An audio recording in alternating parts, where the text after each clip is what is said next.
my mom here? It's just us. You and us. Who you were in the park with? I don't know names. I just got lost. Where did you see the lady? One lady. The female jogger was severely beaten and raped. Every black male who was in the park last night is a suspect. I need all of them. What's going on with my son?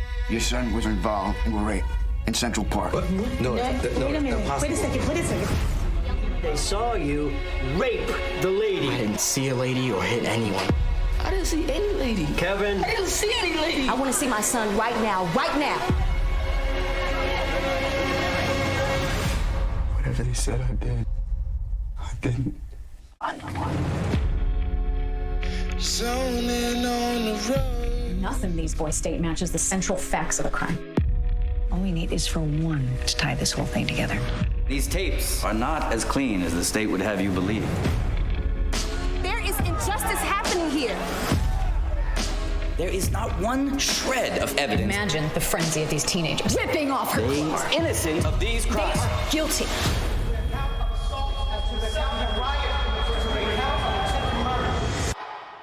Why are you doing us like this?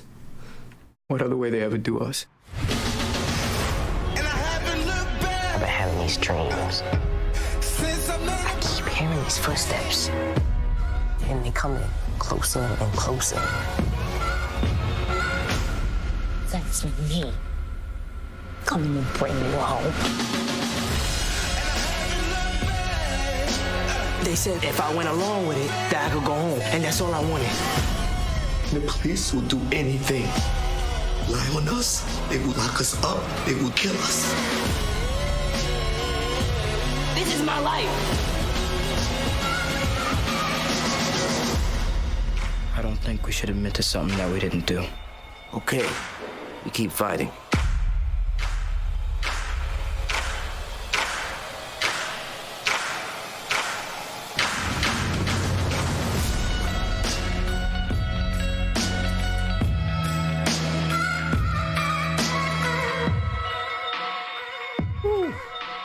I'm gonna tell y'all something, man. It's a powerful series. So if you haven't had a chance to see it, make sure you get on Netflix right now. Well, not right now. Stay on the front stoop. But make sure you get to Netflix and see it. It'll make you think. It'll make you cry. It'll make you upset. It's something that you definitely have to see. And we're going to talk about it tonight. And before we even talk about it, I just want to put this out in the atmosphere. It's going to be a lot of touchy subjects that we're talking about when we really get into this. So I want to make sure that everyone comes in with an open mind, right? Is able to have good, intelligent conversations, because it's definitely a serious issue. You know, we are going to talk some hip hop tonight, but we are going to talk about this miniseries that has taken a lot of the country by storm. At least in the black community, it has. You know, and I hope that it's taken the white community by storm too, because it should. It definitely should, right? Because this is something that can impact everyone. Now, it happens to be that it impacts the African American community the most, but that's not to say that it can't impact any other community in this country. So it's a definite discussion that we need to have, and we need to talk about it, you know, because this you know, brought back memories for me in certain ways, not exactly the same way as them, of course, but in certain ways. And I'm pretty sure everyone who watched it felt some kind of emotion and shed a few tears, because it is a powerful series. We have a video chat built up already. We got Isaiah, we got Aunt G, we got Savvy in the chat, we got Big Freezy.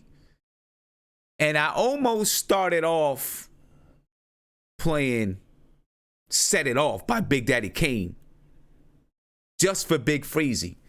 But it wasn't the right time because, you know, we're about to review this miniseries here. So I'm going to get on over here to the chat, you know, and let me not forget we got Tony Crow in the chat as well. I'm going to get over here into the chat, you know what I mean? And Tony, we'll talk to you first, man. I'm coming to you first, my brother. You know, just, you know, I'll let you know as soon as I got you unmuted. All right. Tony Crow, what's popping, man? What's good with you? Shout out to the chat on the Front Stoop. Chilling, man. I love the series. I got about 15 minutes left to the end. But I ain't worried about spoilers. I know the story, so. Right. But it's very, very impactful. I shed some tears. I'm ready to talk about it. Yeah, no doubt, man. Let me go around and hopefully, look, I know we got some more hip hop news, not just when they see us, but we're gonna get into it and talk about it a little bit. After I go around and introduce everybody, I think we'll actually, you know, take a look at a what I want to call it. We'll take a look at just a little 3-minute video that kind of gives the timeline of that actual series, you know, and it has, you know, some real, you know, real footage. You know, we'll take a look at that. So I'm gonna get around and say what's up to everybody. Isaiah, what's good? Hey, what's going on, Sim? I feel like, you know, tonight's gonna, to me, be an emotional night. You know, I can see we got, you know, 6 of us, 6 black brothers in here. You know, I remember when you were talking a little bit, and, you know, you were a young man at the time. That could have been you. And then, you know, it hit at home for me because, you know, I'm a bigger man. I'm a bigger guy. So like when I was like 15, 14, I looked older. So, you know, I just thought about myself in that situation and my cousins, and it just hit me home. Like, you know, like Tony Crow said, man, I honestly, man, I cried, man, especially the last part, man, the part 4, man. I mean, listen, man, I'll be real with you, man. If you can't cry, you can't feel any emotions on that one, I don't know what to tell you, man. Like I said, it was a powerful series. The American justice system is it's not for us. It will never be for us until we change it. We're gonna talk. I know we're gonna talk about it, but man, this series. Yeah, we're gonna talk about it and get into it. You know what I mean? Because it hit home, and it was it's something. Listen, I don't care what color you are. You need to watch it, and you need to have your kids watch it. Oh yes. You know what I'm saying? I say this, Sim. I'll tell you the truth, man. And I'm being completely honest with this. I felt like a lot of white people have to watch this and just see what African Americans and Browns and Latinos have to go through. This is, to me, you know, the Centralparkfive is just a small little drop in the ocean of what we have to go through in the American justice system. And I think they need to watch it and wake up. And, you know, this wasn't a movie. This wasn't no story made. You know, this was real. This actually happened. This is all real. None of this is fake. This is all real stuff, man. Real. And you know, it's crazy. I'm gonna get back to you. I'm coming to you, Aunt G. What's good, man? Yeah, man. Like I said, I enjoyed the series. I think I said it on the MBK, you know, show, but it was also hard to watch, man. It to me, it showed, you know, that, you know, a lot of things since slavery. I mean, they use the same tactics, turn us against each other, you know, use us to keep each other down. And when they had them kids in there, you know, lying on each other, you know, through pressure and, you know, dead promises, man. I feel like, you know, that still happens to us now. They use us against each other, you know, and, you know, as a community, you know, we don't really recognize it a lot of the times, but, you know, it's just certain stuff, man. I never knew, I didn't know that these kids, none of them knew each other. You know, I always thought they were actual friends, but none of them knew each other. man, it was just hard to, it was hard to watch, man. But I think, especially for, like it showed in the movie, it wasn't just black people. It was, the Hispanics, black and brown people as a whole. I think we got to learn to, come together and, stand up for each other and be there for each other. Because, they really use us against each other, and that's how the system is designed. The only way to keep us down is for each other, to continue to, perpetrate that, image, so we got to learn to, represent ourselves the right way and stand up for each other, man. Because if one of them kids just stood up, but I mean, they were kids, but, now that we know the truth, now that we know our information, we know our rights, we got to get that information and education out there so that, this can't happen anymore. Because when you know your rights, it's only so much they can do to you. So, Yeah, let me get around. I'm gonna get back around. All right, Big Freezy. Just some opening remarks. What's good with you, man? Just some opening remarks. Hey, peace to all, man. Hey, peace to everybody in the chat. Peace to everybody watching the show. Sim, your joint's on fire, man. Hey, this topic, yeah, and this topic right here is one of those things that's going to have people show a lot of introspective opinions about their point of reference, where they are as an American, and the systems that we have to navigate, across the country. So I'm interested in getting everybody else's. I have a few of my own, but I'm more interested to hear what everybody else has to say. Yeah, and look, I think these are important conversations that we've got to have, not just within our community, but outside of our community as well. We've got to have these type of conversations because, believe it or not, there's people out there that support us, and want to see some change. Now, do they feel it, and can they feel it the same way? No, definitely not. They never will. But if we are going to change more people's minds, we've got to have these kind of conversations so that we change people's minds and people can see it from our perspective. And they're never going to be able to understand and actually feel what we go through on a daily basis, even till today, but they can understand it a little bit better. You know what I mean? And it starts to bridge those gaps, and it starts to bridge those gaps so that we can make some true steps forward. And then, of course, there's a conversation that we've got to have within our own community on how we address the situation and things that we've got to do as a community to move it forward as well. We're really going to dive into this story because there's so much to unravel and unpeel. You know what I mean? So much. But let me get over here to Savvy. You know what I'm saying? Glad to see the brother here with us. You know what I mean? Savvy, I'm coming to you, bro. What's good, man? I'm doing well. Glad to be here. Glad to be alive. Glad to be able to take part in this discussion. It's an important discussion, a very important topic. I didn't know a lot about this topic prior to watching the series. I had heard about it, but I hadn't gone too deep into looking into it. So at certain points, I am going to ask for a fact check so I could draw the line between what was dramatization and what was actually reality happening at the time. So I am going to need that help. But I just want to say, to add on to what Angie was saying, like, this system has never really been for us. And it's important to know what your rights are within this.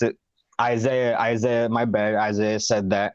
It's important to know what the rights are, and it's important also, like, for people of all ages, because there was parts where parents were present and they didn't know what their rights were, Yeah, and we're gonna get the big theme I want to take away from this is that what do people do when the people who are supposed to be the heroes become the villains of the story?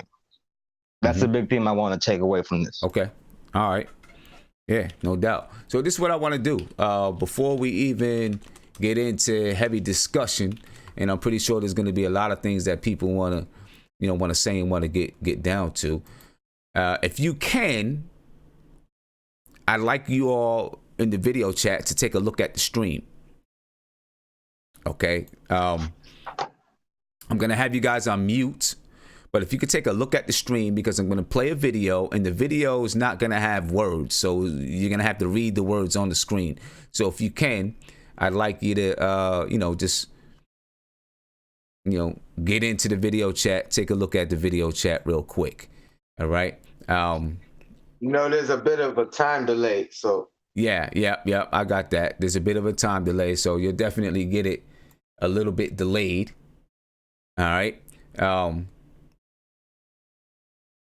What we're doing, ladies and gentlemen, we are discussing the movie When They See Us, and we're giving our reactions. We're going to talk some hip hop music tonight, so don't worry about that for those who came. But we want to have this discussion. It's an important discussion. And it's a discussion that people should have countrywide. All right. If you haven't subscribed to the channel, please do so. Subscribe to the channel, ring that notification bell so you can join in on conversations that we have. We have a lot of very, very good conversations, and we want you to join in. So make sure you ring that notification bell. Share this out. We want to get more people into the chat. We want to get more people having discussions like this with us. And then, of course, just talking about hip hop as a whole. Right? We want more people coming in and talking hip hop with us. So share it out. Facebook, Twitter, Instagram, whatever it is. We're going to have some really good discussions. All right. We're going to take a look at a video from Global News. All right. It's about 3 minutes long, so be patient. All right. And it really is going to give us a timeline of this whole incident. All right. So sit back, relax, enjoy for 3 minutes, and we're going to get back to the video chat shortly.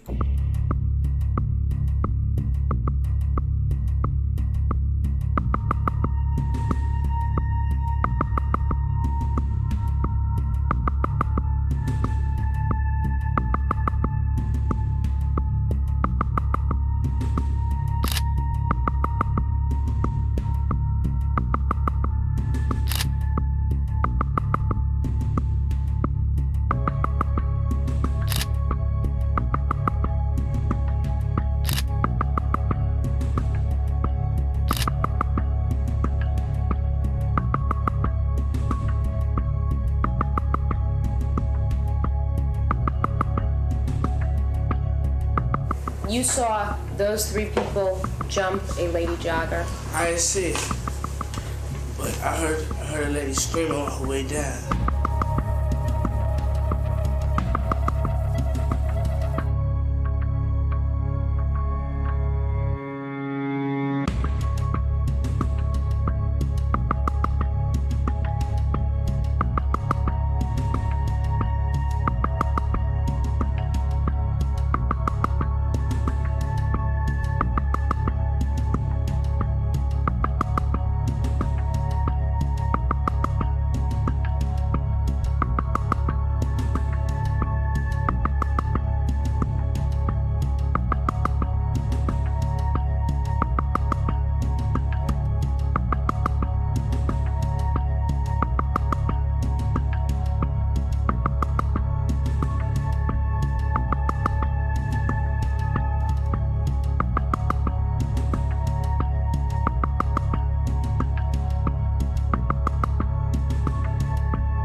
All right.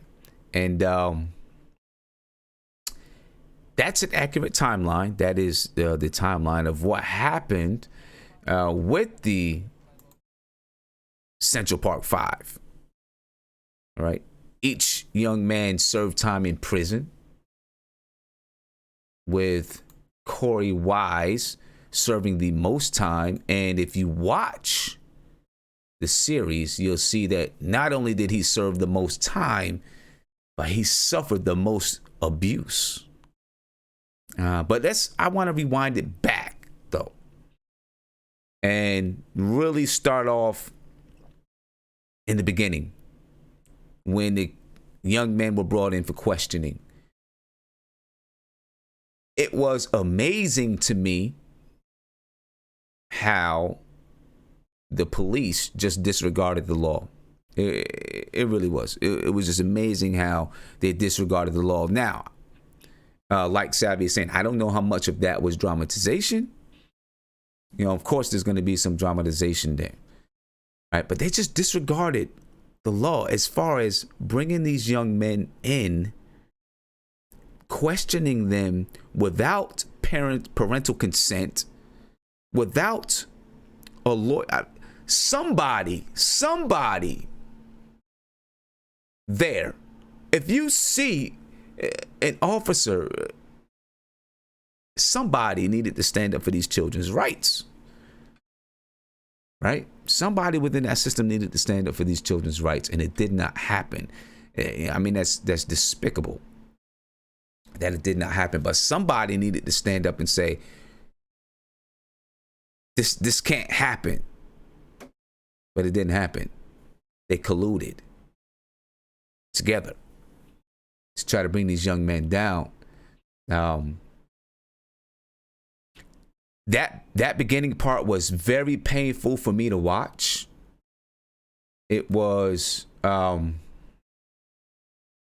it was just painful for me. And let me mute my man right here. There we go. It was painful for me to watch in the beginning. You know, I had to, I cringed, and sometimes even covered my face or closed my eyes because the pain that these children were going through. And what really got me, I think it was Kevin, when he was finally broke. I mean, these kids were in the police station for like a day and a half. No food, no bathroom, no sleep. That's like war tactics, right? That's like war tactics. And it got me when his sister finally came in, right? His mother went home because she did not feel well. And the police took advantage of that to coerce this young man. And when his sister finally came in and she did not want to sign his testimony, he just broke down. And when he broke down, it broke me down. I'm not even going to lie. He just broke down, was like, I can't do this no more. I got to get out of here. I got to go. I just want to go home. It broke me down. You know, and I do want to say, man, these kids were great actors. You know, these guys, I mean, they were some tremendous actors in there. It was great. But that really broke me down. You know, I'm gonna come over here and back to the video chat. Tony, what part in this broke you down? Because that's what broke me down when I seen that young man. You know, just he just needed to leave. He didn't care what was in that testimony. He needed to leave. He needed to get out of there.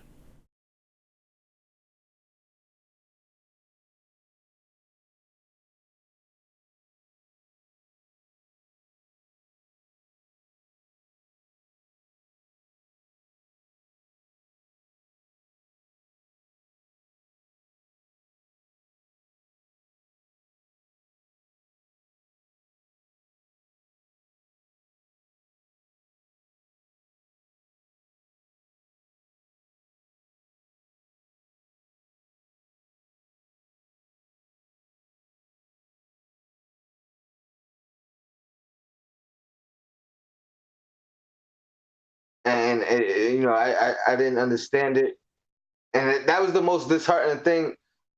From the first episode, just the parents' lack of knowledge. Yeah. Hey, do me a favor, Tony. Can you say that part over because I accidentally had you muted? I'm sorry. Oh, my bad. The parents' lack of knowledge was disheartening. The father telling the son to just tell the police what they want to hear. Yeah.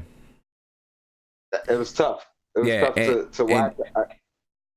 Yeah, and that part, I couldn't imagine my mother going to the police station with me, and my mother would have wigged out. You know what I'm saying? She would have wigged out. She would have wigged out on him.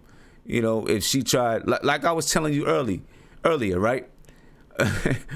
My mother, I witnessed my mother slap one of my teachers. You know what I'm saying? She slapped the teacher. I was in the cafeteria, and I think I started breakdancing in the cafeteria or something like that. And the teacher jacked me up. Right? So I went home and told my mother. And she went up to the school, and I can remember it clearly. She went up to the school, and she caught my teacher in the hallway. She wasn't my teacher. She was like an aide or something like that, right? And she caught her in the hallway, had her pinned up against the wall, and was telling her, bah, bah, bah, bah, bah. Next thing you know, bow. I'm like, oh, snap. She just smacked the teacher, right? I can't picture, and you know, I have some other stories I'll go into later, but I couldn't picture my mother doing what he did. You know, if they tried to use something like that against my mother, she would have wigged out on them.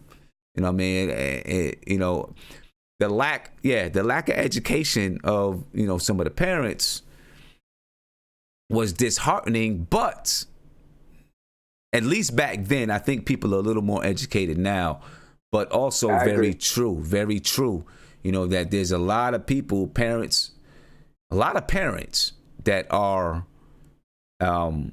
just not educated about the legal system and what needs to be done and how to, you know, how to handle certain situations in the legal system, you know?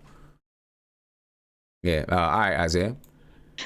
Hey, what's going on, man? What's up? So you tell me, what part of the movie to you like really got you, really hit you, that brought you to tears, almost brought you to tears? Well, I cried, man. I'm not gonna lie to you right now. I got a little like water in my eyes because this is going back and thinking about everything I went down. You know, part 4 to me, the whole part 4, that just took me out, man. I'm not even gonna lie to you. That just got me like, I was legit crying, man. I was just like, yo. And it's like, it makes it sadder, Sam, because I looked up dude, like in real life and his story and what happened, his side of the story. Yo, he wasn't even at the park. That is the craziest thing. The real story, he wasn't even at the park. And he got the worst. And it's just like, especially when you look at it, like I know, and in part 4, they break down his backstory. You know, he had a gay brother, you know, that got killed. Then his brother was a trans, and then his mother was a drug dealer. And it's crazy with him, man. It was just, I felt so, I'm gonna tell you right now, if he don't win an award for something, that'd be a crime. That kid played the hell out of that role, man. But you know, for part 1, what really took me out, man, part 1 was, 1, the parents' lack of knowledge. 2, you know, the father from The Wire, he, you know, it was crazy, man, because, you know, and these are the tactics that they use. They use this criminal record, and he said, just tell them what they want to hear, man. It's like, I just couldn't imagine my father doing that. I couldn't imagine my mother doing that, and I couldn't imagine my father giving up on me and just telling her. And because he said, it's crazy because he kept telling the cop he knows his boy. He don't even talk to girls. Yeah. You know, if you know your son, you know he don't talk to girls. I mean, I'm not gonna lie. You can look at dude. I mean, the dude did a hell of a job because you can look at dude. The dude, he was like, "What are you?" When the cops was talking to him, he was like, "What are you talking about? Who are these people?" Yeah. And my thing, and I was crazy because I was talking to my friend about this. I'm like, yo, aren't you a cop? Don't you know body memorisms and you know you don't you know all this stuff? Like, if first of all, like none of these kids had criminal records. So So why would a 14-year-old little boy just jump to rape? You know what I'm saying? Also, too, like another part that really took me out was like the Muslim kid, Yasir or something. Yusef. And it was crazy because this is the only, and it's crazy because his mother was, out of all the kids, was the only one that I think was the most educated, because she came to the white woman. She was like, yo, he's 15. You can't do this without my consent. And then that kid did a hell of a job, because like you could see the fear in the kid when his mother came, and like the way she hugged him, it kind of reminded me of like my mother, like, you know, if something happened to me, like she was, and then like she said to the woman, like, shame on you, what are you doing? These are young kids. And then also to the cops, the kid even said he was 15. He was like, oh, he's 16. I'm like, yo, he doctored this. What they should have did is got some kind of background information. If he said he was 15 years old, because his bus pass said 16, because he doctored up his bus pass. What he should have did, even if they did bring him in, they should have contacted his parents to find out what the real age is. Had her bring in, whatever kind of documentation it is, so that they could prove his age. But she did the right thing. She stopped him from signing that Miranda card. You know what I mean? And he never gave a video statement and all that stuff. Well, that's why I said, Sim, she was the most educated, because I'm not even going to lie, Sim, the other people in this, we could get deep into like why they think the way they think, because a lot of these, like the Latino father, he was just rushing to get back to work. He couldn't even afford to stay there, because he's the only one taking care of the kids. So he's like, he's stuck. He got to like hurry up. He's trying to rush. His mother don't know English. You got the father. I mean, it's crazy, man. It's crazy. So this goes into this, right? Because what we're talking about is education. And it's sad that we've got to educate our kids on the legal system in this manner. But what do we have to do? And I'm gonna come to, I think it is Devin, right? I think I got your name. Is Devin, right? I'm gonna come to you, Devin. Hopefully you've seen the series. What do we got to do to educate people? How do we educate our community about the legal system, and how to respond, how to react when you get pulled over, if a cop addresses you, right? Because it's something that we've got to do. It's something that, like, we have to do this. We have to be conscious of this so that we can live in a lot of cases, right? Go ahead, Tony. The sad thing is, we can honestly do everything right, and the outcome still. That's true. Still turn out bad. That's true. You're right. We can do everything right, and the outcome still turns out the same way. But I think we've got to do everything within our power, though, because we can only control what we can control. We at least got to do everything within our power to try to educate ourselves. That's what the Black Panthers was trying to do back in the day, right? They wanted our people to be educated about the law, so that when we got pulled over, when things like this happened, you know what I'm saying, we know our rights, and we know our young men would have known, you know what, I'm not saying nothing. I want to speak to a lawyer. That's it. That's all I'm saying. I want to speak to a lawyer. I'm not talking anymore. You know what I'm saying? And yeah, they might have tried to break them down, and maybe they still would have broke, but at least they would have known. I'm not saying a damn thing. I'm quiet. I'm going to speak to a lawyer.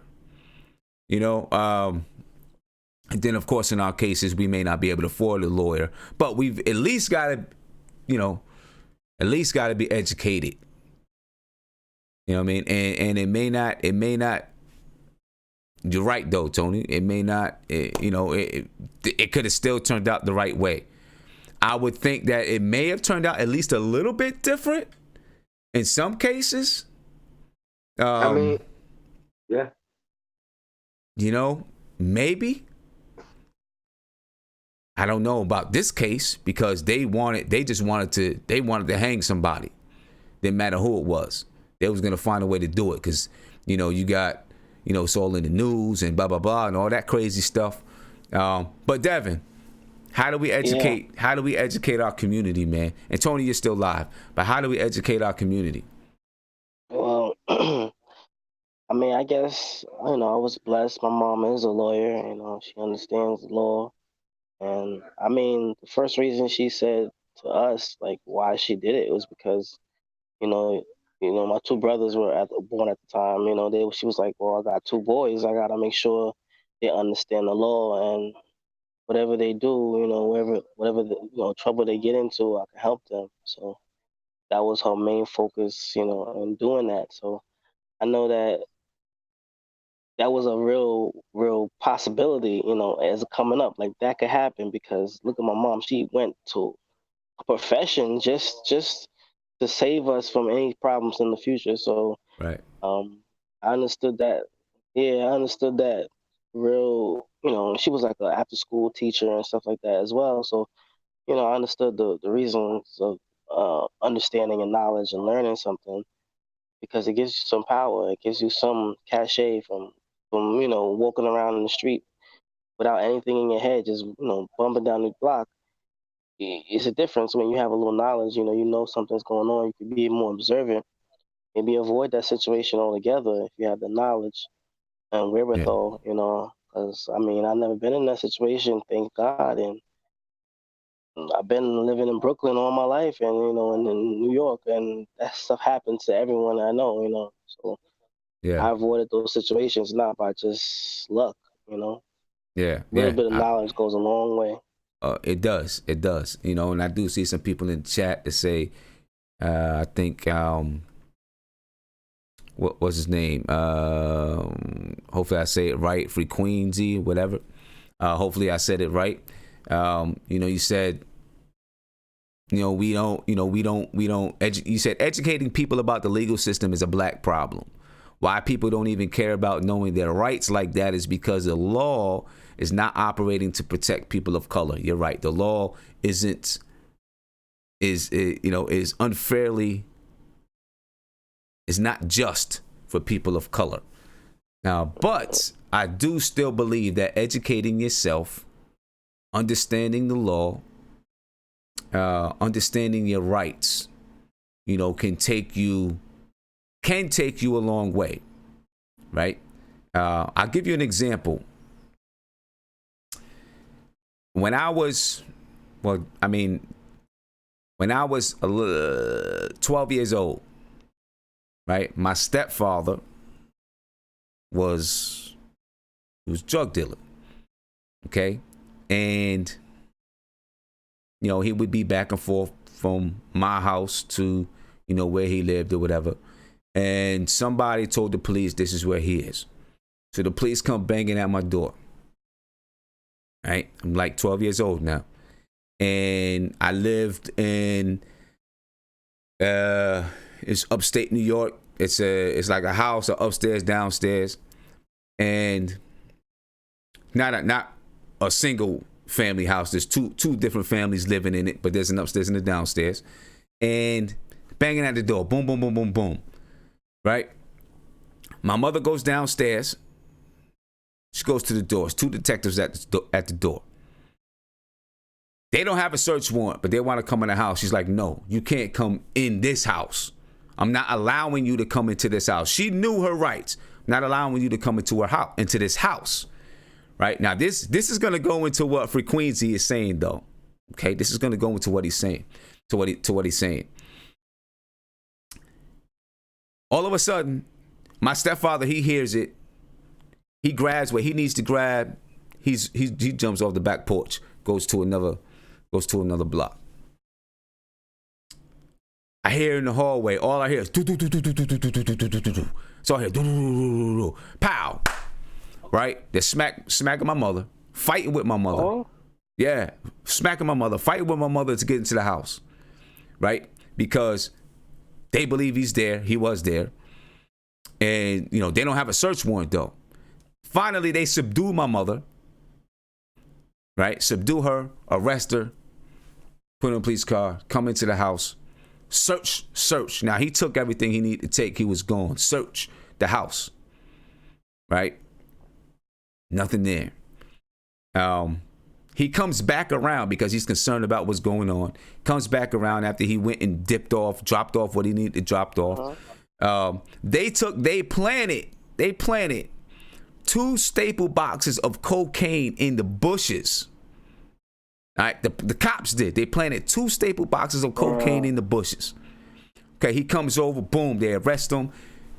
They get those coke. They take my mother and my stepfather down to the station. And obviously, you know, my mother gets off because they searched the home illegally.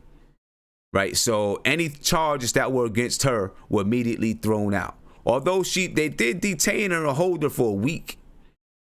Any charges against her were thrown out of court. Why were they thrown out of court? Because they forced their way into the home. They illegally searched the home. They did not have a search warrant to search the home.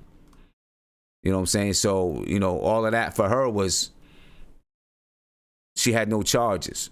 All her charges were thrown out. Now, my stepfather, they tried to pin those 2 staple boxes of cocaine on him, but they couldn't. Now, you know, some people will say, well, you know, your stepfather was doing what he was doing. That's why that happened. Fair enough, right? That's the truth. But still, you know, they used dirty tactics, right? They were physical with my mother, physically abused my mother to get into the house, and she was fighting them. Like I told you, my mother. You know, my mother is not, listen. Like I said to you before, my mother was not, she's not having it. Okay. My mother, she's not a joke till today. My mother's 63 years old and she'll still smack you. All right. Trust me. All right. They tried to pin it on him. They knew that wasn't his MO. So that got thrown out of court. But you know, so a little bit of knowledge went a long way, right? Because my mother knew that they didn't have the right to search the home. They needed a search warrant. And because she knew her rights, she was able to get her charges thrown out. You know what I'm saying? Right. Yeah. So it does. Knowing your rights goes a long way. It definitely goes a long way. Now, does it mean that they're not going to do what they want to do? No, obviously not, because they still forced their way into my house. You know what I'm saying? And had me and my little brother scared to death. We didn't know what was going on. And then for a week, right? And this is the type of stuff that happens because, you know, people of color living in the type of communities that we live in, a lot of us live in, right? You know, we're unstable. We're unstable, very unstable. So then this is what happens. For a week, it's me and my brother living with neighbors for a week because they kept my mother detained for a week. Right? The neighbors, they decide, you know what? I don't think she's coming back. So what was their plan? Their plan was they was going to sell all my mother's furniture, all her belongings, and move to Buffalo. Right? And they was going to they called my father. You know what I'm saying? They told him, yo, yeah, you know, she's in jail, all this kind of stuff. And then now my mother's going to court. My mother had to go to court and all this stuff. You know, because my father was trying to get custody and you know, all kinds of crazy stuff like that. But, you know, now they was trying to backstab my mother. You know what I'm saying? It's crazy. Now, I'm not making any excuses for my mother or my stepfather. I'm not making excuses for them. You know what I'm saying? Because if you choose to deal in a certain type of a lifestyle, then, you know, those might be the consequences. You know what I mean? But still, it needs to be, you know, the police, you know, they had no right to barge into my house, to abuse my mother, all those type of things. That's how it goes. You know what I mean? Hey Sam. Yeah, that's how it goes. You know what I mean? That's how it is. But it is important though that we educate our community, because as my mother did not know her rights, she may have been in jail. She may have been in jail. You know what I mean? And for a longer period than just a week. She didn't know her rights, you know? Go ahead, Tony. Nah, I just want to say that dude's name, he says Frequency. Frequency, yeah, I see it. I see it, yeah, I see and it. And then are you taking calls? Yeah, I'm gonna take some calls, man. People can call in 516-405-2246. Joe Curry, tell Joe Curry from the chat to call in. He got some good points on the chat. Okay, Joe Curry, yeah. Take a minute and call in if you can, Joe. 516-405-2246. Ant, I'm coming to you right now, bro. Yo, when I was watching the series, you know what I saw, like I thought about it afterwards, is Yusef didn't even have to go with them. They didn't place him under arrest. They didn't really get placed under arrest until they gave the statements. So that's like, you know, one thing that, you know, you like tell your kids is that, you know, the cops have to, or the police have to place you under arrest. They have to read you your rights. You know, you have the right to remain silent. You know, I don't remember them doing that. And they didn't tell them kids that because they didn't want them to know that. And, you know, when you get brung down to the precinct or whatever, you have the right to a phone call. Right. All of this stuff, you know, it's important for, you know, especially young, you know, children to know, you know, that you're privy to all of this stuff. And it's better off, you know, my father always told me, if they have a case against you, they don't need you to talk. So don't talk. Right. And that's how, you know, we have to, you know, look at it, man. If they got you, they don't need you to talk. So if they need you to talk, they ain't got it. You stay quiet, you get you a lawyer, and you let your lawyer speak. Because honestly, I think that would have changed this whole story. Because what got them was the confessions. That's what got them. The police didn't have anything to tie him to the crime. They didn't have anything, you know, matching. I mean, the stories were different. I think Raymond had it in a whole different part of the park. You know, so I mean, if they just didn't speak, you know, they probably would have went home. You know, so yeah, you know, exactly, because right. If they didn't speak, go ahead. The part that was tough for me though was when Korey, when he walked out of the precinct, you know, with the cuffs on, and he saw Yusef and them in the car, and I feel like at that moment he realized what he did. Yeah. Because I think before then, you know, because remember they beat him, you know, they hit him, they made him do that statement, but I don't think Korey realized what he did until he left and saw them in that car. Right. And I mean that was tough for me to watch. And then I mean a lot of Korey scenes were tough to watch, but especially in episode 4.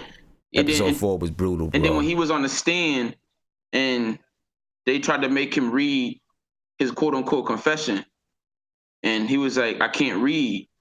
And then he was like, talking to y'all is what got me in this position in the first place. And like you saw, like, why didn't the judge, you know, nobody nobody stood up for him even in that moment. Like it was clear that he was a child, you know, and you know, no one stopped it, no one, you know, stood up for him.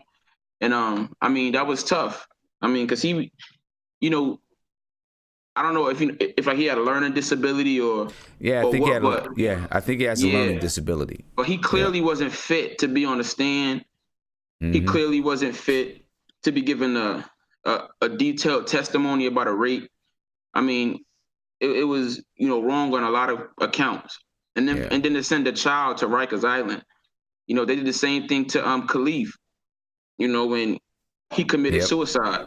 So I mean, it's terrible, man. You know, that scene when he gets there and you know the two prisoners come up on him and he's saying that you don't have to hurt me.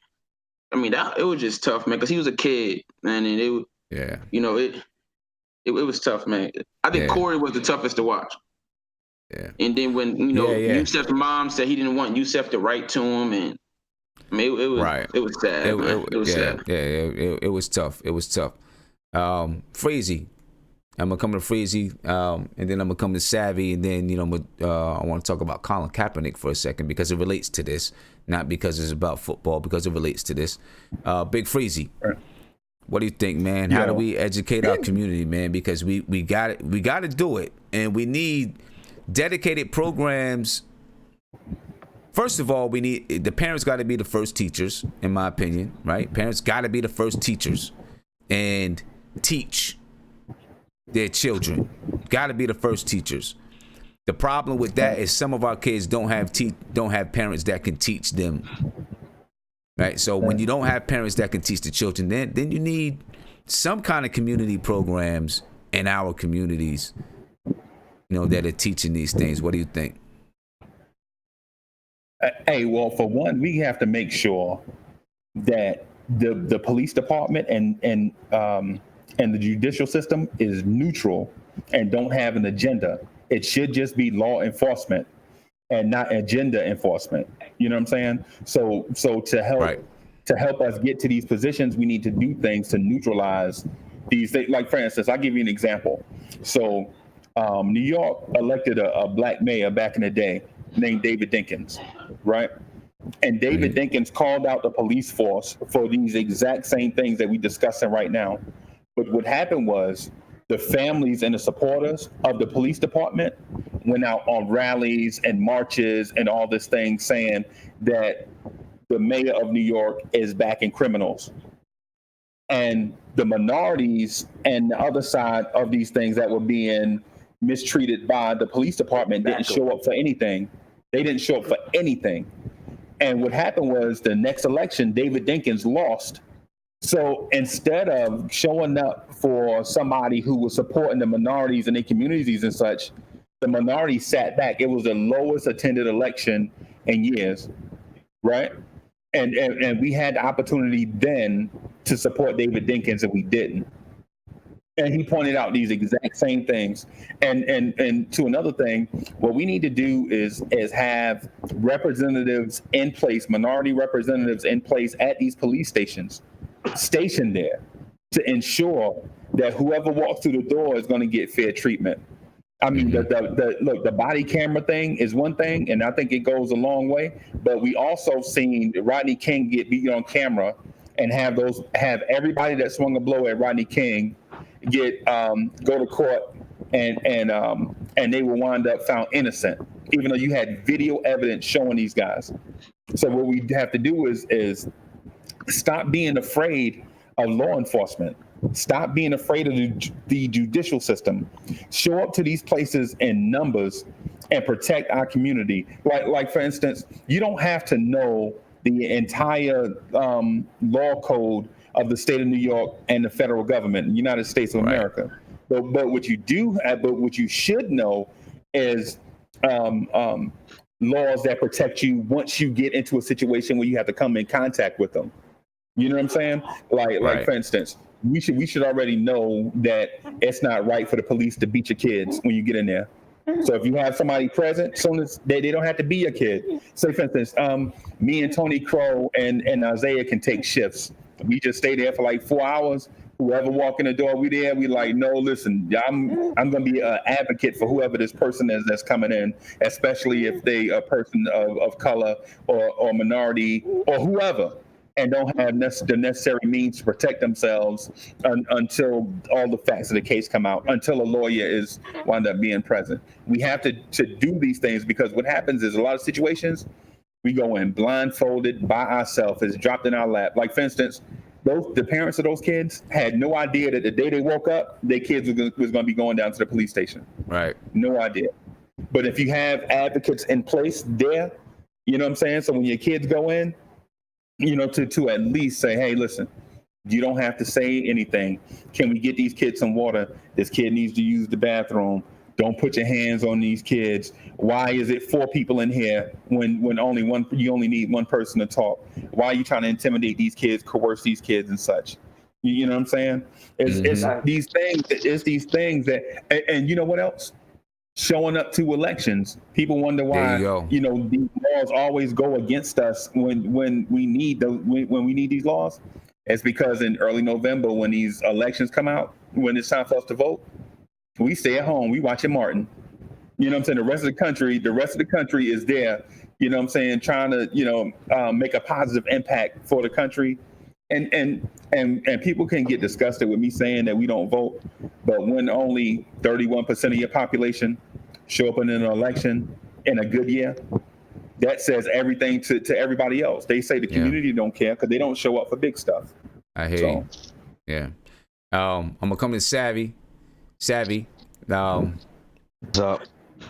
What do you think, man? I wanna point out a few key scenes of the series that resonated with me. Okay.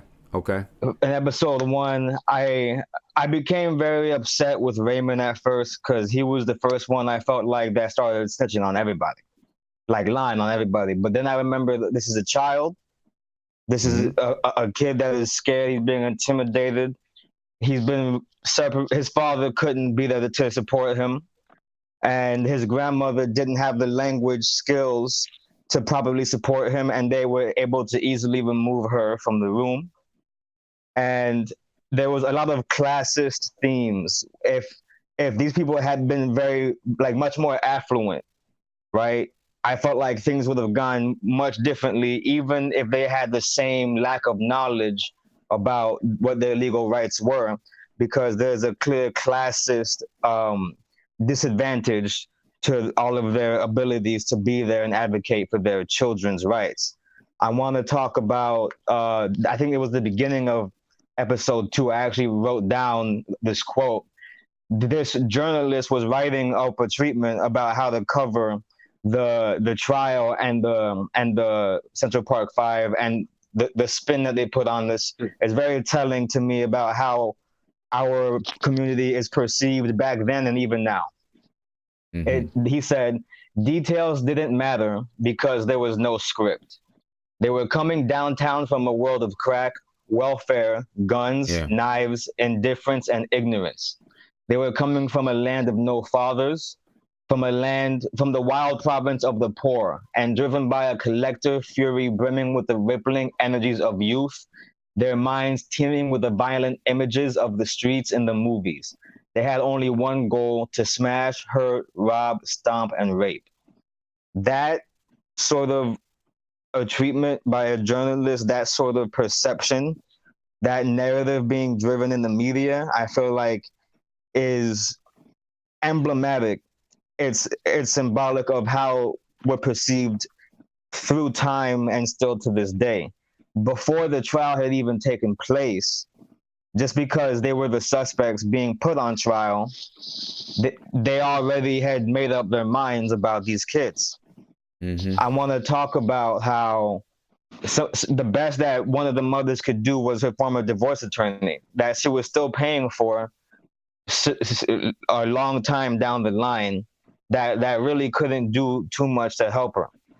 You want to talk about a part that broke me down? A part that broke me down, okay, after going through this gauntlet in multiple prisons, right, for Korey Wise, right? A guy that wasn't even supposed to be there. He was just there to support his homie. He said, your mom would kill me if I didn't go with you. And then he wound up caught up and catching the worst of it. Catching the worst of it. He said, and then that same mother didn't want Yusef to see him. That was hurtful. That was painful. Exactly. He said, I want a transfer because I want to be able to see my mother. Right. This is after I almost broke down and cried. I teared up a little bit. I almost cried when he found out his sister died. He said, no one cares about me. No one gives a F about me. And he just kind of lost it a little bit. And then the officer, and then that officer hugged him. That was like, and that shows you that it's not always your own race that is going to hold you down. That's true. Because there was a guard in one of the other prisons that almost got him killed. He was a black guy. Yeah. That was a black man. But what broke me down was when before he even got to that prison, he asked for a transfer. The white guard that was helping him, holding him down the whole time, said, you might get lucky and get closer to your mom. You might get sent out to Wendy. He said, nah, my bad luck is all used up. The next scene, Wendy Penitentiary. I was like, yo, this kid can't catch a break. Like, this man was already at his wit's end, and he was like, nah, like, God is looking out for me. Someone's looking out for me. My bad luck is all over. He rolled the dice and he lost, and he almost lost his life for it. Yeah. That was, I mean, Korey definitely caught the worst of it. That fourth episode is so intense. It is just so. It's just intense. It's like you kind of calm down. You know, you get to episode 3 and it kind of calms down a little bit. You're seeing the life of everyone else, and then in the back of your mind, you're like, "Well, what happened? What's up with Korey?" And then episode 4 comes, and if I could mention one more thing, I want to talk about Raymond when he got older. Okay. Raymond, when he got older, he comes home. Okay, his home is no longer his home. Okay, Deja Polanco, I love the actress, man. She played that role. I couldn't stand that stepmother, you know, calling him a rapist in his own crib. You know, this guy is in his room. He's trying to figure out how he can fit in a job, how he can reassimilate into society, and he's having a horrible time of it. He finally finds a little bit of joy. You know, he finds this woman, okay, and he can't even have some time alone in his room with her, right? Further down the line, that leads to him feeling a desperation to be able to get out of the house onto his own, to live with her and be able to have some independence and some dignity in his home. And that desperation leads him to getting in with this drug gang and trying to move this product so that he could have some financial base, right? And then that reincarcerates him back into the system. Yeah, and to piggyback, I want to piggyback on that for a minute, because he started picking up some of these. He started gaining a different type of education than he was getting before he went into prison, right? At least from what we know. Yeah. Right. So he went into prison, and you see him as he's making the phone calls. All of a sudden, he's starting to. He's taking in that prison mentality now. You know what I'm saying? He learned. I mean, these kids are now being educated by the prison institution, right? They're being educated by the prison institution on the inside. Exactly. So now he's in there, and he's already inside, and he doesn't have an education, right? Because he's being cut off from school. He's in there without an education now. So now he's learning this education. Right? And you're a young man. You're 15, 16 years old. You're going to be easily influenced. I don't care what anyone says. You can say he had the choice not to make that decision. You go to prison and see how you turn out. Go to prison and see how you turn out. You're gonna adapt to the environment that you're in. You know what I'm saying? And he did that to survive. That's the skill that he picked up.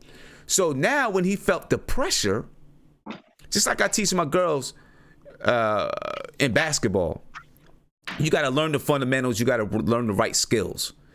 Because when the pressure comes down, your body's going to take over.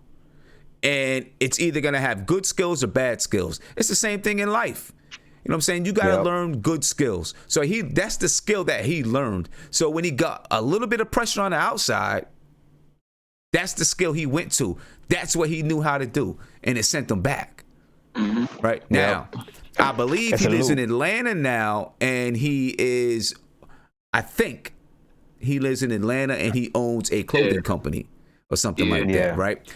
So now he flipped that skill of selling, and he turned it into something that's legit and legal, you know. But that's what happens to these young kids, man. They go in, they're institutionalized. And now this is their mentality, and this is how they're educated, and this is what they learn. They're not rehabilitated. They're just educated in a different way. And if I could say one more thing, society has and this even connects to how the parole hearings were going for Korey. Every parole hearing Korey would go to, Are you ready to admit and accept responsibility for your crimes? They don't care how many years they take away from your life. They don't care what happens to you on the inside. They don't care how much of this debt to society you pay back. It is not paid back until they can use your own words against you to write the story for your rest of your life that you are the criminal, that you are this evil entity, and that you did this thing. And the irony is that they want righteous people to be on the outside, but a righteous person would never do that to themselves and say, oh yeah, I did this, I did that, and lie like that. Right. Because the truth is the only thing that they have left to cling to. And that connects to how they were trying to squeeze Raymond, because when he got out, supposedly his debt to society is paid, right? But there's a clear agenda to keep these people on the bottom in the lowest of margin and in struggle for the rest of their lives. Yeah. They're not supposed to be able to succeed after they get out. Right. So the debt to society is really a figment of the imagination. It's a lifelong sentence. Lifelong whether sentence. You're on the inside or the outside. Exactly. Exactly. Isaiah, I'm going to come to you in just a second. All right. I'm going to come to you in just a second. What I do want to say is we've been talking about educating our community, educating our kids, helping them to understand and learn the legal system so that they can at least have as many tools as possible to be successful, especially when dealing with law enforcement and with the relationship that law enforcement has with the African American community. And this is bringing me to Colin Kaepernick, and here's why. All right. Everybody knows the story about Colin Kaepernick and everything that happened with the NFL. Okay, boom, we're done with that. We don't need to talk about that anymore.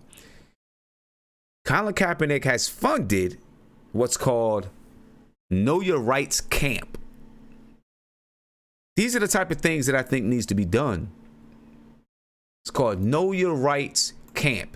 And it is a camp based on just that. Teaching you your rights about law enforcement. And it's based on the 10 points by the Black Panthers. Right. And they have these in major cities across the U.S.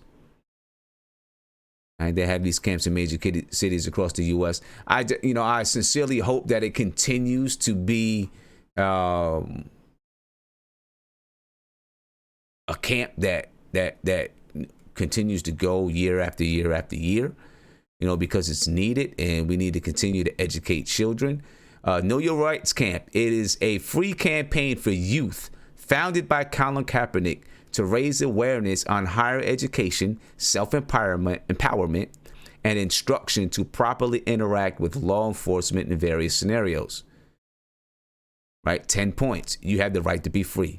You have the right to be healthy. You have the right to be brilliant. You have the right to be safe. You have the right to be loved. You have the right to be courageous. You have the right to be alive.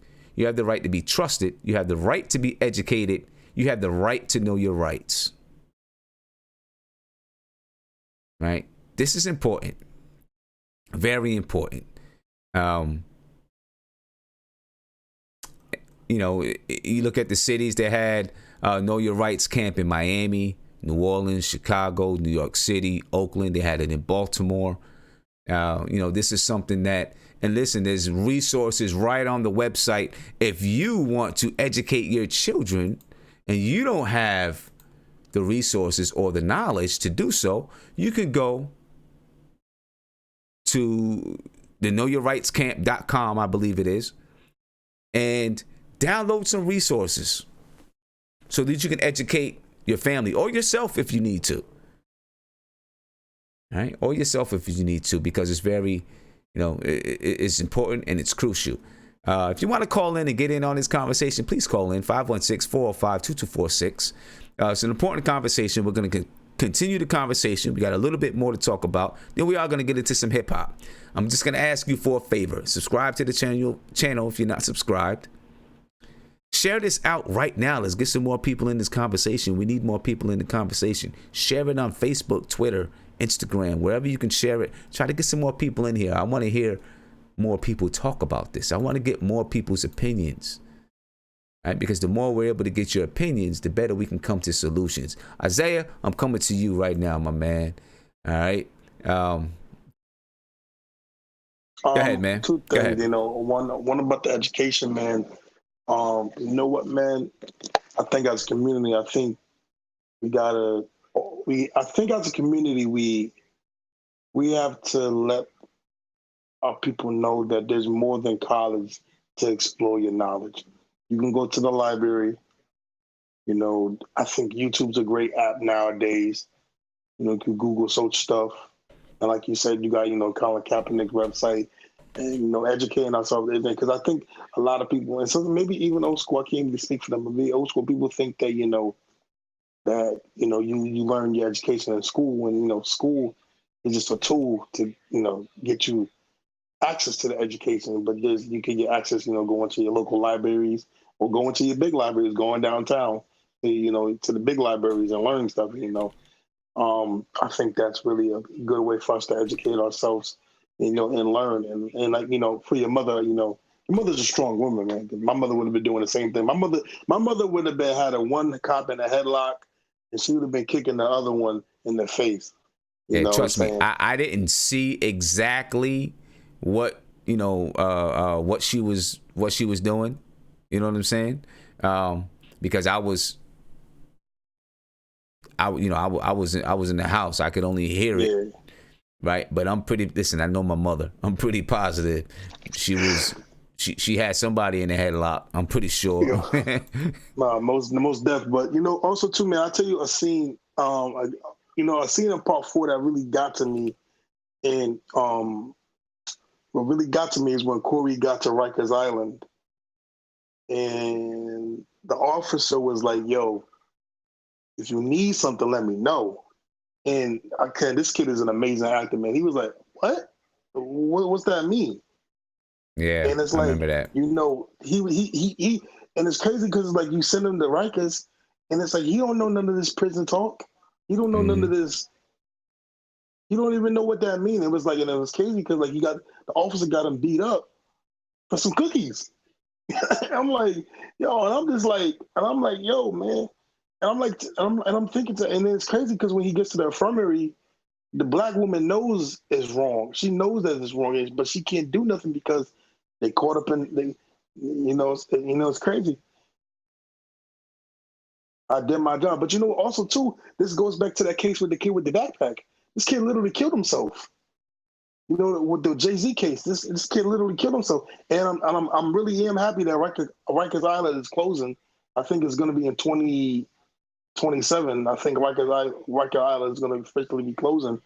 But it's crazy, man, because this didn't stop at 6. This didn't stop at with Korey Wise, man. This kept going, man. This kid went to Rikers Island because he stole a backpack. Not saying he was right, but at the same time, this kid killed himself because he couldn't handle it. You got the kids, you got the guys in there bullying him. You got the guards bullying him, and it's like this justice system isn't for us, man. And it's crazy, man, because if we think about it, that's why I think about this, man. When they wrote the Declaration of Independence, we were still slaves. So what independence were we getting? What Bill of Rights were we getting? These were all old white men that had slaves, man. I feel you. Listen. You know what? I mean, I gotta say this way. Gotta say this so because it's crazy.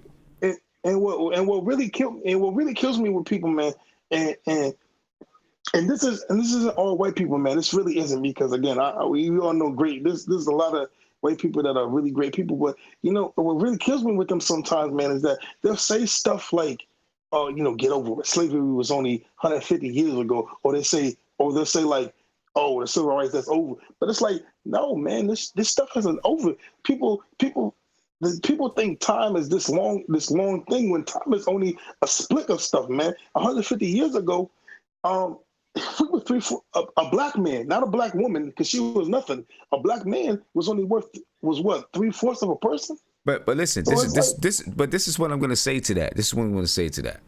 Right? The more we dwell on that, the less we're gonna move forward. We've got to remember that, and always keep that in our history and understand it. But as a people, we cannot continue to go back and say slavery this or slavery that. We know what it is, and we know what it is and what it was and what it's done to our community. But we've got to have solutions to move forward. It's hard to have solutions when you constantly look back. But Sim, you got to have solutions because this is the thing, and I'm going to get into a little bit of I want to go into a little bit of politics in a little bit too, right? Because when we look at the Department of Social Services, welfare, food stamps, all those type of things, which my mother used, right? We think that's designed for us to better ourselves. It's not. That is designed to keep us lazy. Now, right? Keep us lazy, keep us dependent on a system. Now, we think because of slavery, that's something that we deserve, right? That's something that maybe is owed to us. There's a lot of people that think that way because of slavery. This is what, oh, they're not going to give me reparations. These are my reparations. You know what? That's bullshit. We got to start thinking for ourselves, and we got to start doing for ourselves. And the more we keep looking at slavery, I understand the obstacles that's in front of us. They are there. It is clear that they are there. We can't complain about the obstacles. We got to fight the obstacles. You know what I'm saying? If you play basketball, you can't complain that your defender is there. You got to go through, around, or over your defender. Your defender may be fouling you and the referee is not calling it. What's going to happen? If you lose the game, you lose the game. It don't matter, right? And the NBA puts out their 2-minute report. It doesn't do a damn thing. As a team, you got to figure out, how do we get past them? The referees are not helping us, right? How do we get past them? How do we win anyway? And it may not be fair, but this is what we have to deal with. We got to figure out solutions for ourselves. And the more if you look at players in the NBA, and I'm using the NBA because I know you watch basketball and it's a good analogy, right?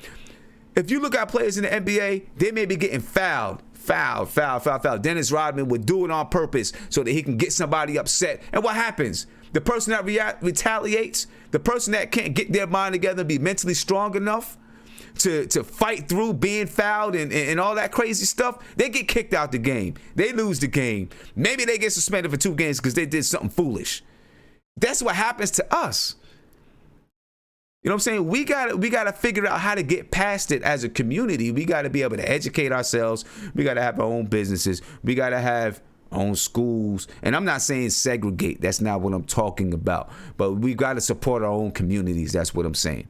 You know what I mean? And we gotta have community programs that support us, that teach us, that educate us. Because the more we continue to look back and say, this is what's being done to us, the less we're gonna look forward and say, how do we get over these solutions? You know what I'm saying? That's what the Black Panthers was. They were about solutions. And yes, I do know when we start to build something up like the Black Panthers, they bring something in to tear it down. But we got to continue to fight because if we continue to say, well, they're just going to tear it down anyway, then no one's going to try. And we're going to go deeper and deeper and deeper. We're going to continue to go backwards, and backwards because we're not trying anymore because we feel like it's always going to be defeated. You got to keep fighting and you got to keep going, right? I look back, I watch movies, I read books, I see it, I know it. I don't do it so I can use it as an excuse to say, well, we were in slavery, so blah, blah, blah, blah, blah. No, I look at it so that I can remember, right? And I can know, my ancestry, but I'm always looking forward. You know what I'm saying? We got to be able to look forward. If we can't look forward and we're always looking behind us, the next time you turn around, you're going to smack into a damn wall. Knock your own self out. You know what I'm saying? Aunt G. Go ahead, Aunt.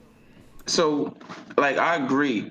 And, I feel like a lot of the times as, African Americans, we look back on history and we think slavery, but if we're gonna look back, let's go before that. Like that's not our history. You understand what I'm saying? And before that, we were, successful. We were kings, we were queens, we were scientists, mathematicians, inventors. Like we did so much more than be slaves. So I believe that when we're teaching our children, man, slavery isn't the important part of our history. I think we need to empower each other by reminding us of who we were and who we are.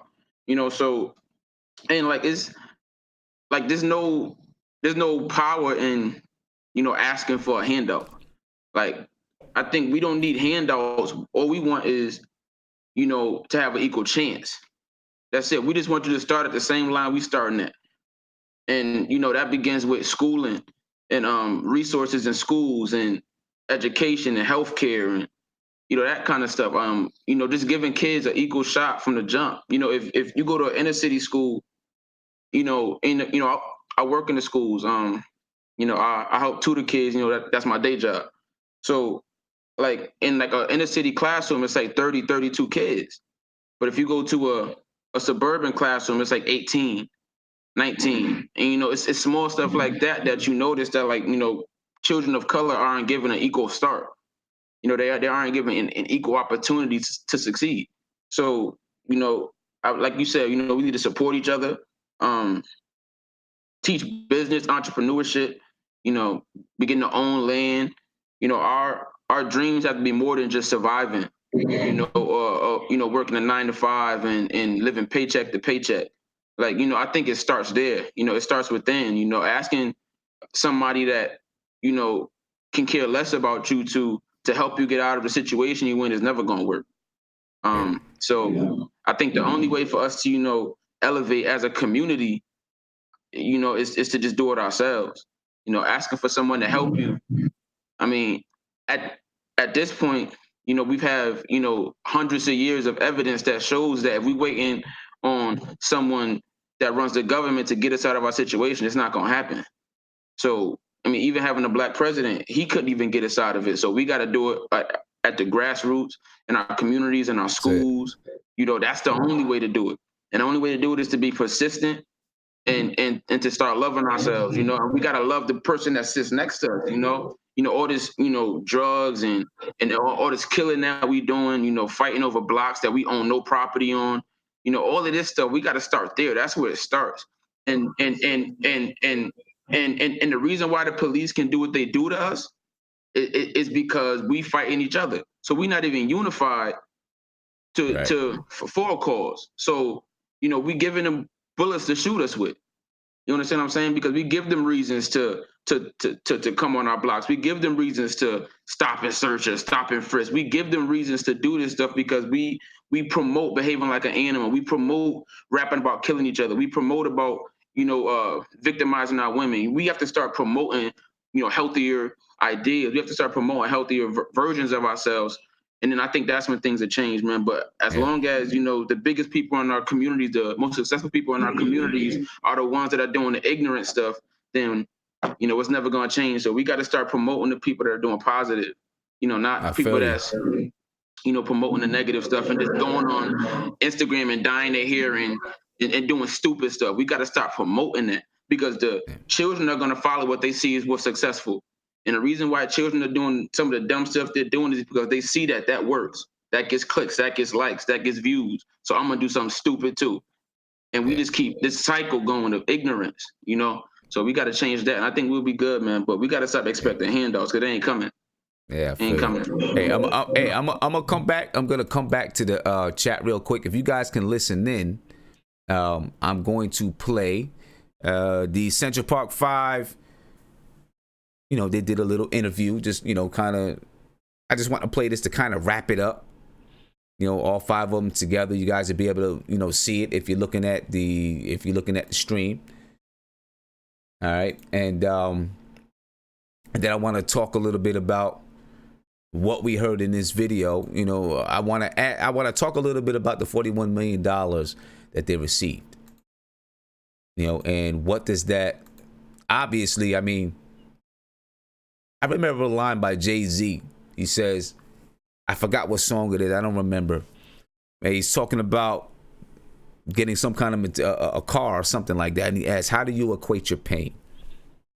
Right. That's one of the most powerful lines that I feel like I've ever heard in rap, really. You know, how do you equate your pain? Am I saying that it's wrong for these guys to receive that? No, that's not what I'm saying. But I want to talk about the pain. You know, I want to ask the question, does that $41 million take away the pain? You know what I mean? So let's check this out. This is on NBC. The men known as the Centralparkfive and director Ava DuVernay I've never seen that five of you. reconnecting in New York at the end of an emotional journey. Together, turning a real story of stolen youth and wrongful conviction into a dramatic Netflix series called When They See Us. They saw you rape the lady. I didn't see a lady or hit anyone. I didn't see any lady. Kevin. I didn't see any lady. Explain the title. I really became allergic to the idea of calling it Centralparkfive. They were given this name by the press, by political forces, and it really takes away their personal power. When they see us, humanizes them. Tron, these police will mess us up. They not playing. They not. Before a white female jogger was beaten and raped in New York Central Park in 1989, they were just 5 teenagers from Harlem. Yusuf Salam, Antron McCrae, Kevin Richardson, Korey Wise, and Raymond Santana. But soon after the horrific crime, they were arrested and quickly branded the Centralparkfive. This whole process was surreal, just to see like our life story portrayed and to still be relevant 30 years later. Is my mom here? It's just us. You and us. Convicted on what they always maintained were coerced confessions, each was sentenced to years behind bars. Korey, what was it like for you to watch those scenes of your incarceration? Was it difficult? It was. Still is, but it was. Their convictions were vacated in 2002 after another man confessed to the attack. His DNA a match. The Centralparkfive were awarded $41 million in a settlement with the city of New York. We didn't get an apology. You know, all the time we did for something we didn't do, and it hurts. We have this indelible scar of, oh, that's, you know, Kevin Richardson, the guy from the Central Park jogger case. The Wilding case. You know, the Wilding case. So nothing makes that right. Nothing. And it's 30 years later, and we are the proof that when you damage kids as young as 14, 15, and 16 years old for a period of 14 and a half years, right, and beyond, how do you fix that? Their story, now a passion project for this celebrated director. So I really wanted to show how one comes out dealing with kind of being half a citizen and how this was put upon these boys for a crime they didn't commit. And for the men who lived it, validation. A series like this paints the picture of what it is like to be a person of color in America, for what we went through and what it represents for the rest of the world is tremendous. Hey, NBC News fans, thanks for checking out. All right. Now, so what I want to ask you is this. The scars, the emotional scars, they have to be tremendous, especially for Korey Wise, right? $41 million, I guess I'm assuming split between the 5 of them. What does it really do besides give them, gives them financial freedom, but, how much of their life was taken away? You know what I'm saying? Their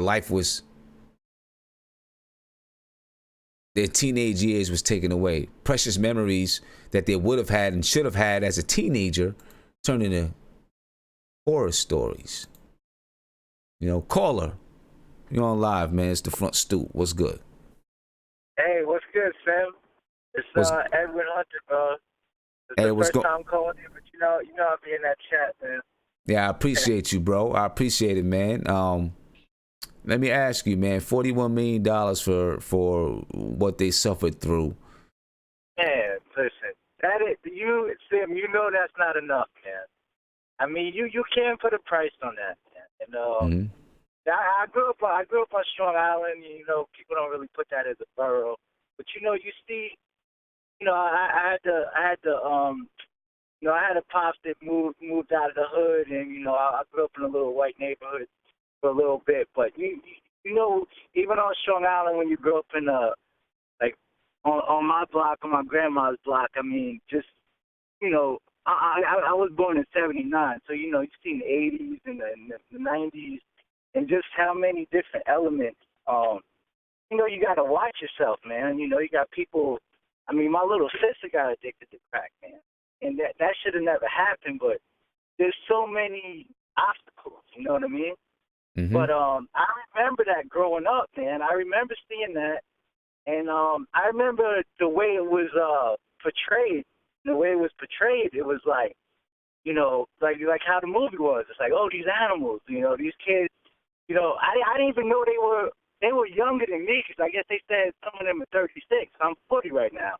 But the way they described them at the time, I mean, I had to be maybe not even 15, 14.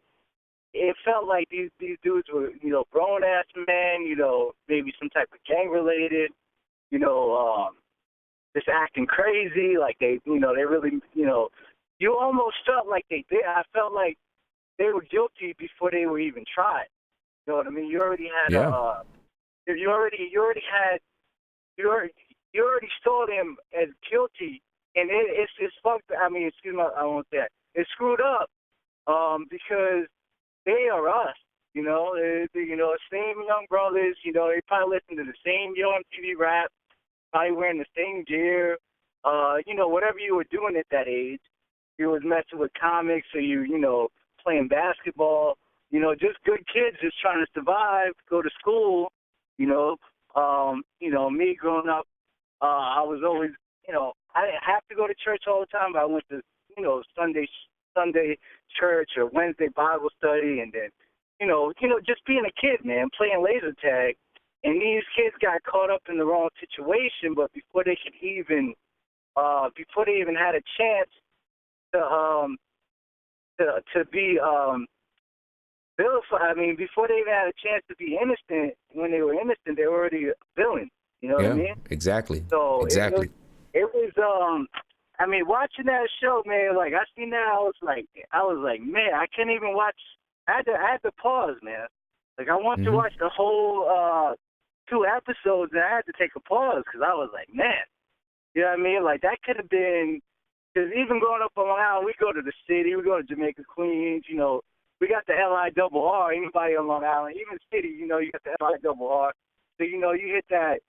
You get a certain age, pay that $10, go to the city, you know, oh, let's run through Central Park, or let's go here, or let's go there, you know, go to Jamaica, Queens for school shopping. And it's just sad that these young men were, you know, just being young men, young kids, and actually, you know, I mean, you could never get that time back. You know, you go in the, I mean, and to be put in a prison, like, I mean, if you live that life, I mean, you know, you probably got friends that live that life. You know, a lot of us, you know, I'll be personal, like I dabbled in the street life, but I never got in a prison situation, you know, or where you're a part of the system, man. And to put these kids in the system at that age, I mean, nah, man, $41 million. You can't put a price on it, man. $1 billion, you can't put a price on it.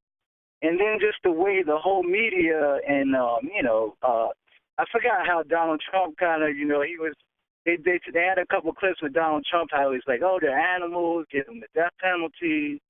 You know, it was just, it was horrific to see something like that. And, you know, obviously there's still racism today, and there was racism back then, but, you know, that was what, 80, 86, 80, 88, 89, you know, you're thinking you're kind of trying to get into an era where you're not still struggling like that, but, you know, and that's just one story, man. I mean, who knows all the other stories that? Exactly. You know, that's just one story, man. Just one story. Yeah. So, I mean, it was, it was shocking for me, even though I lived in that, and just being older than them, because I think the youngest, they were around 36, 37, 38, so I was older than all of them. I was like, man, I mean, that imagine just, you hanging out with your boys, listening to hip hop or trying to go to a little party or whatever you want to do, and you get in that situation. But I think the cure for it, I mean, there's really not a cure for it, but we gotta educate. We have to educate our youth, and we gotta have some type of guidance. You know what I mean? Where, if the parents can't tell these kids, there has to be something to where, something in place to, if they're put in that situation, that just doesn't happen, and hopefully people are, waking up to that, to where, we can't let that happen. Yeah. Because that could have been me and you. That could have, I mean, Could I know be you anyone. got kids. I don't got Yeah, kids man. yet, but I want to have kids. That could have been my kids. One little mistake, and now, you can see the look on most of those dudes' faces. I mean, some of them took it harder than others, but you could tell that they'll never come back from that, man. Yeah. You know what I mean? Right. They'll never come back from that. You won't. I think you I won't. seen one dude. He said he had to move out of state or something. He couldn't even Yeah, I mean, deal with it. a bunch of them. But I think actually there's only one. Korey Wise is the only one still living in I think he lives in Harlem. I think right. he's the only one, man. Hey, I appreciate the call, bro.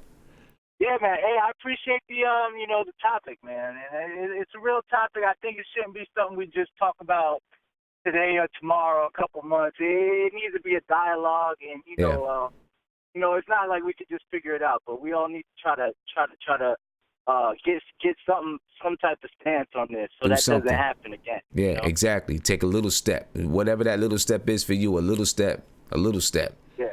Yeah, Cool. yeah, definitely. All right, I appreciate you, bro. Appreciate it, man. Shout out to the chat, man. No doubt. All right. Appreciate the call, bro. All right, peace. All right. All right, let me come back over here and let me see who we got. Let me get to Savvy, because I was supposed to get to Savvy before I got off, and then I'm gonna get to Tony. All right, Savvy, what's going on? I know you had something you wanted to say before we went into that little video. Kind of wrapping that up. A couple of quick points I want to make. Yeah. Right. On the whole educating the people thing, we did a project down at my college. I went to college in Miami at FIU. We did the police youth dialogues. We went to troubled urban schools. You already know what that means. And we facilitated discussions with the youth and the police. And we went to some affluent schools as well and did the same thing. And the kids at the disadvantaged schools had much more questions and were much more in control of their skepticism about the police and had real concerns. And the kids that were at the affluent schools were just kind of like they let the police have the floor. Like they trusted the police to have the floor and just lecture them the whole time, not really ask too much questions. And it shows the discrepancy of trust. And we handed out pamphlets about what your rights are during, a traffic stop, and when police are talking to you, and how to behave in terms of demeanor from insights that we drew from those discussions. What I wanted to do was create the same pamphlet, but the opposite way around, to give to the police, for them to know that, hey, if a black kid gets scared, or if he gets shaken up, this is what scared black kids look like. That doesn't mean that they're being aggressive. Okay. Yeah. Hey, but that's great. That is great. Of course, though, the school did not love that idea. They hated that idea, and of course it didn't happen. And one of the officers in one of the dialogues that I actually led, because I led two of them myself, and he said that I made him out to seem racist, but I was like, you did that to yourself, because I'm just here to facilitate the dialogues and steer the conversation. And if you try to justify a police shooting or police brutality that was caught on video, the bias, the implicit bias is clear. And I was talking about, and to Aunt D just now, we're talking about the origin of policing. I said it has to be redone at its root, because from the inception of what police are, they started out as night watchmen to regulate runaway slaves and freed slaves back during slavery days, and that lineage follows through to this day. We're talking earlier about how the system is not for us, and all of the emergency services are kind of a trap, you know. And even to this day, like, you see that there's a lot of factionalism, there's a lot of, you know, resistance to anything that goes in the direction of reform. We have Blue Lives Matter bills coming out now in response to what? Black Lives Matter. And I just wanted to touch on that. I wanted to also just really quickly bring up what you said about the scars that are left on these people when they get these payouts. When Raymond was about to hook up with the girl, right? It didn't really occur to me until probably like a minute or two later that the kid might have been a virgin at the time. Like he may not have ever had these experiences growing up through time that shape someone socially, and you can't replace the decisions, the changes in perspectives that you would have growing up in a normal life. Right. When you stagnating behind a cell, and you get out and suddenly you have money, but what do you even, like, what skills do you have to even use that money to better yourself? So the philosophy of it all is just like it's very against us. And I feel like as Black people, sometimes we want to talk to people and educate them with the assumption that just knowing the truth will get them to wake up. But the truth is that when something works in your interest, you have no incentive to change it. You know what I mean? Like there could be a white person sitting in a room that knows everything about Jim Crow, everything about, you know, the Reconstruction, everything about deindustrialization, slavery, all of that, and still have complete indifference to the situation because it doesn't behoove them to change it. And I think this needs to be remembered. And like you said, you know, depending on these social services is not going to help us, and it's actually a trap. They'll hand out something and then demonize you for taking what they handed out. Okay, so we need to be conscious of these traps. Like there's traps laid all over the place for you to destroy yourself and for you to fall into the control or the mercy of someone who doesn't want to look out for you. And ultimately, I just want people to understand that there's a clear game to be played here. Okay, that's the reality of the U.S. It's about money, and it's about a game. Politics is a game. The politics don't work for us, right? Still got to go out and vote. Still got to go out and vote, because that's how you play the game. You have to play the game on all fronts. You got to play the money game. You got to play the politics game. You got to play the street game on level with these police officers. You got to say yes, sir, or no, sir, and make sure that you get home alive. Because once they find a reason to remove you from the game, that's it. You're over. You're one more Black person who can't contribute to the revival of us, and it needs to be understood. And that's what I wanted to say that. Okay, man. Now, very well done, very well said. Tony, I'm gonna come to you. I want to ask you a question. I'm gonna come to you, Isaiah, man. Isaiah, if you can get like your whole head into the picture, that would help. You know what I mean? Instead of, you know, laying back, you know, whatever you're doing. I want to read a tweet to you, Tony. I want to get your. I want to know what you think about this. This is Candace Owens, and if for those of you who don't know who Candace Owens is, she is a Black Republican woman. This is what she said. How foolish do you have to be to believe that the Centralparkfive case is suddenly being unearthed and glamorized because people care about justice. Wake up, Black America. Millions of dollars are being spent to emotionally manipulate us ahead of an election cycle. Again, I'm going to read that again. How foolish do you have to be to believe that the Centralparkfive case is suddenly being unearthed and glamorized because people care about justice? Wake up, Black America.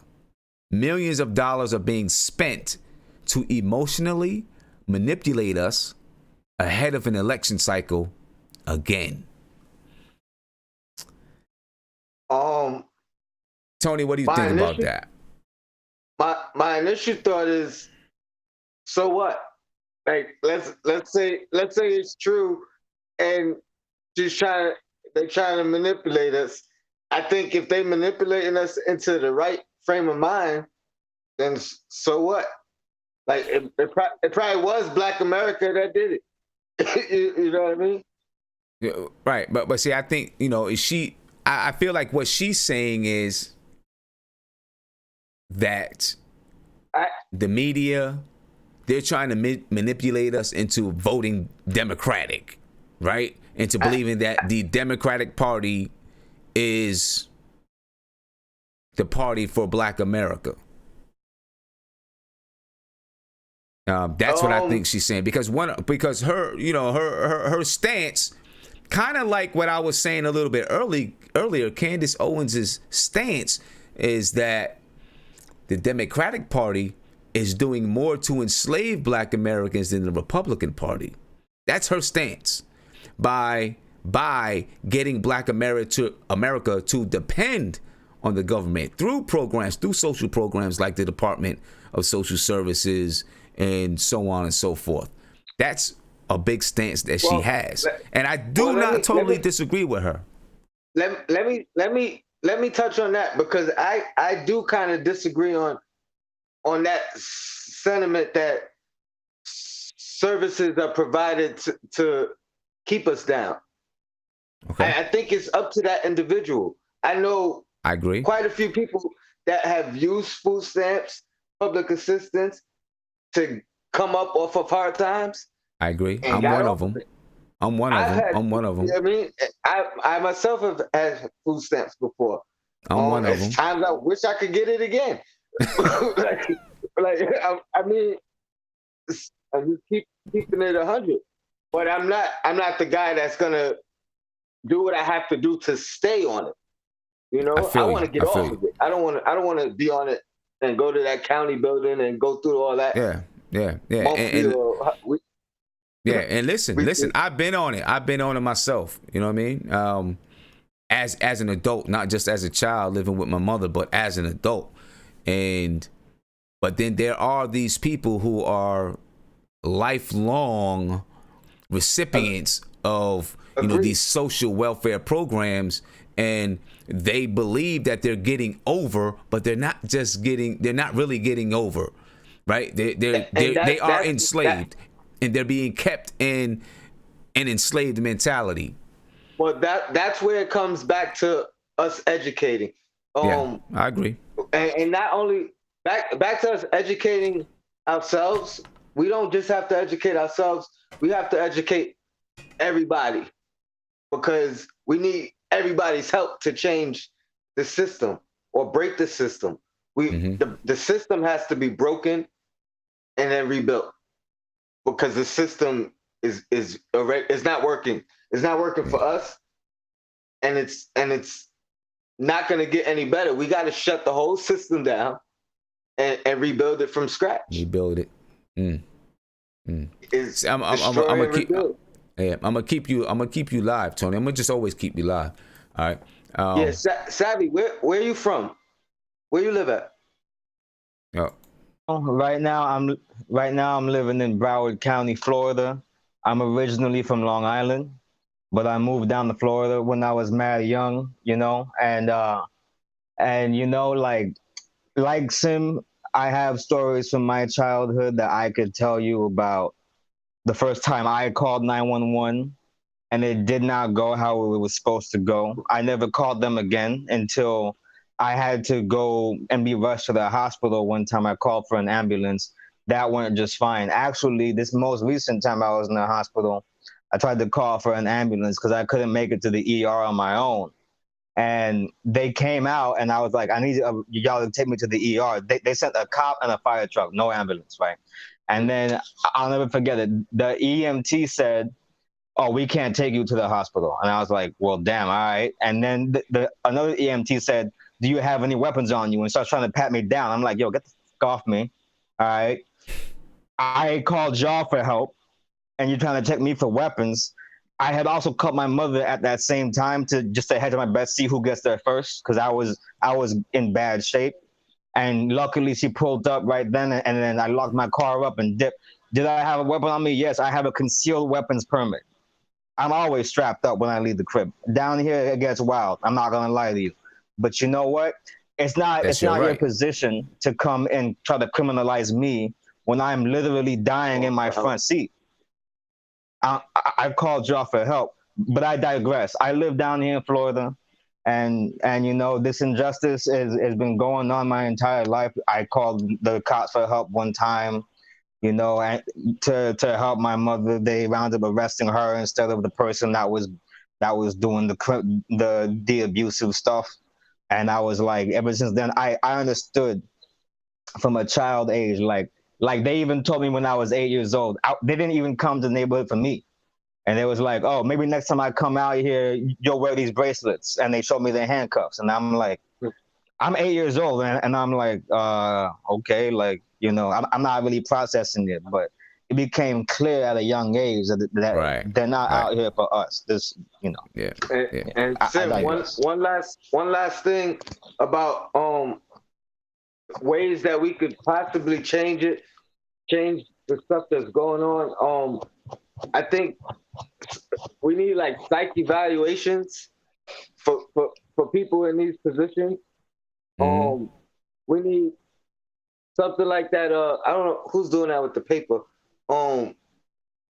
You was in that poverty simulator. The poverty simulation, yeah.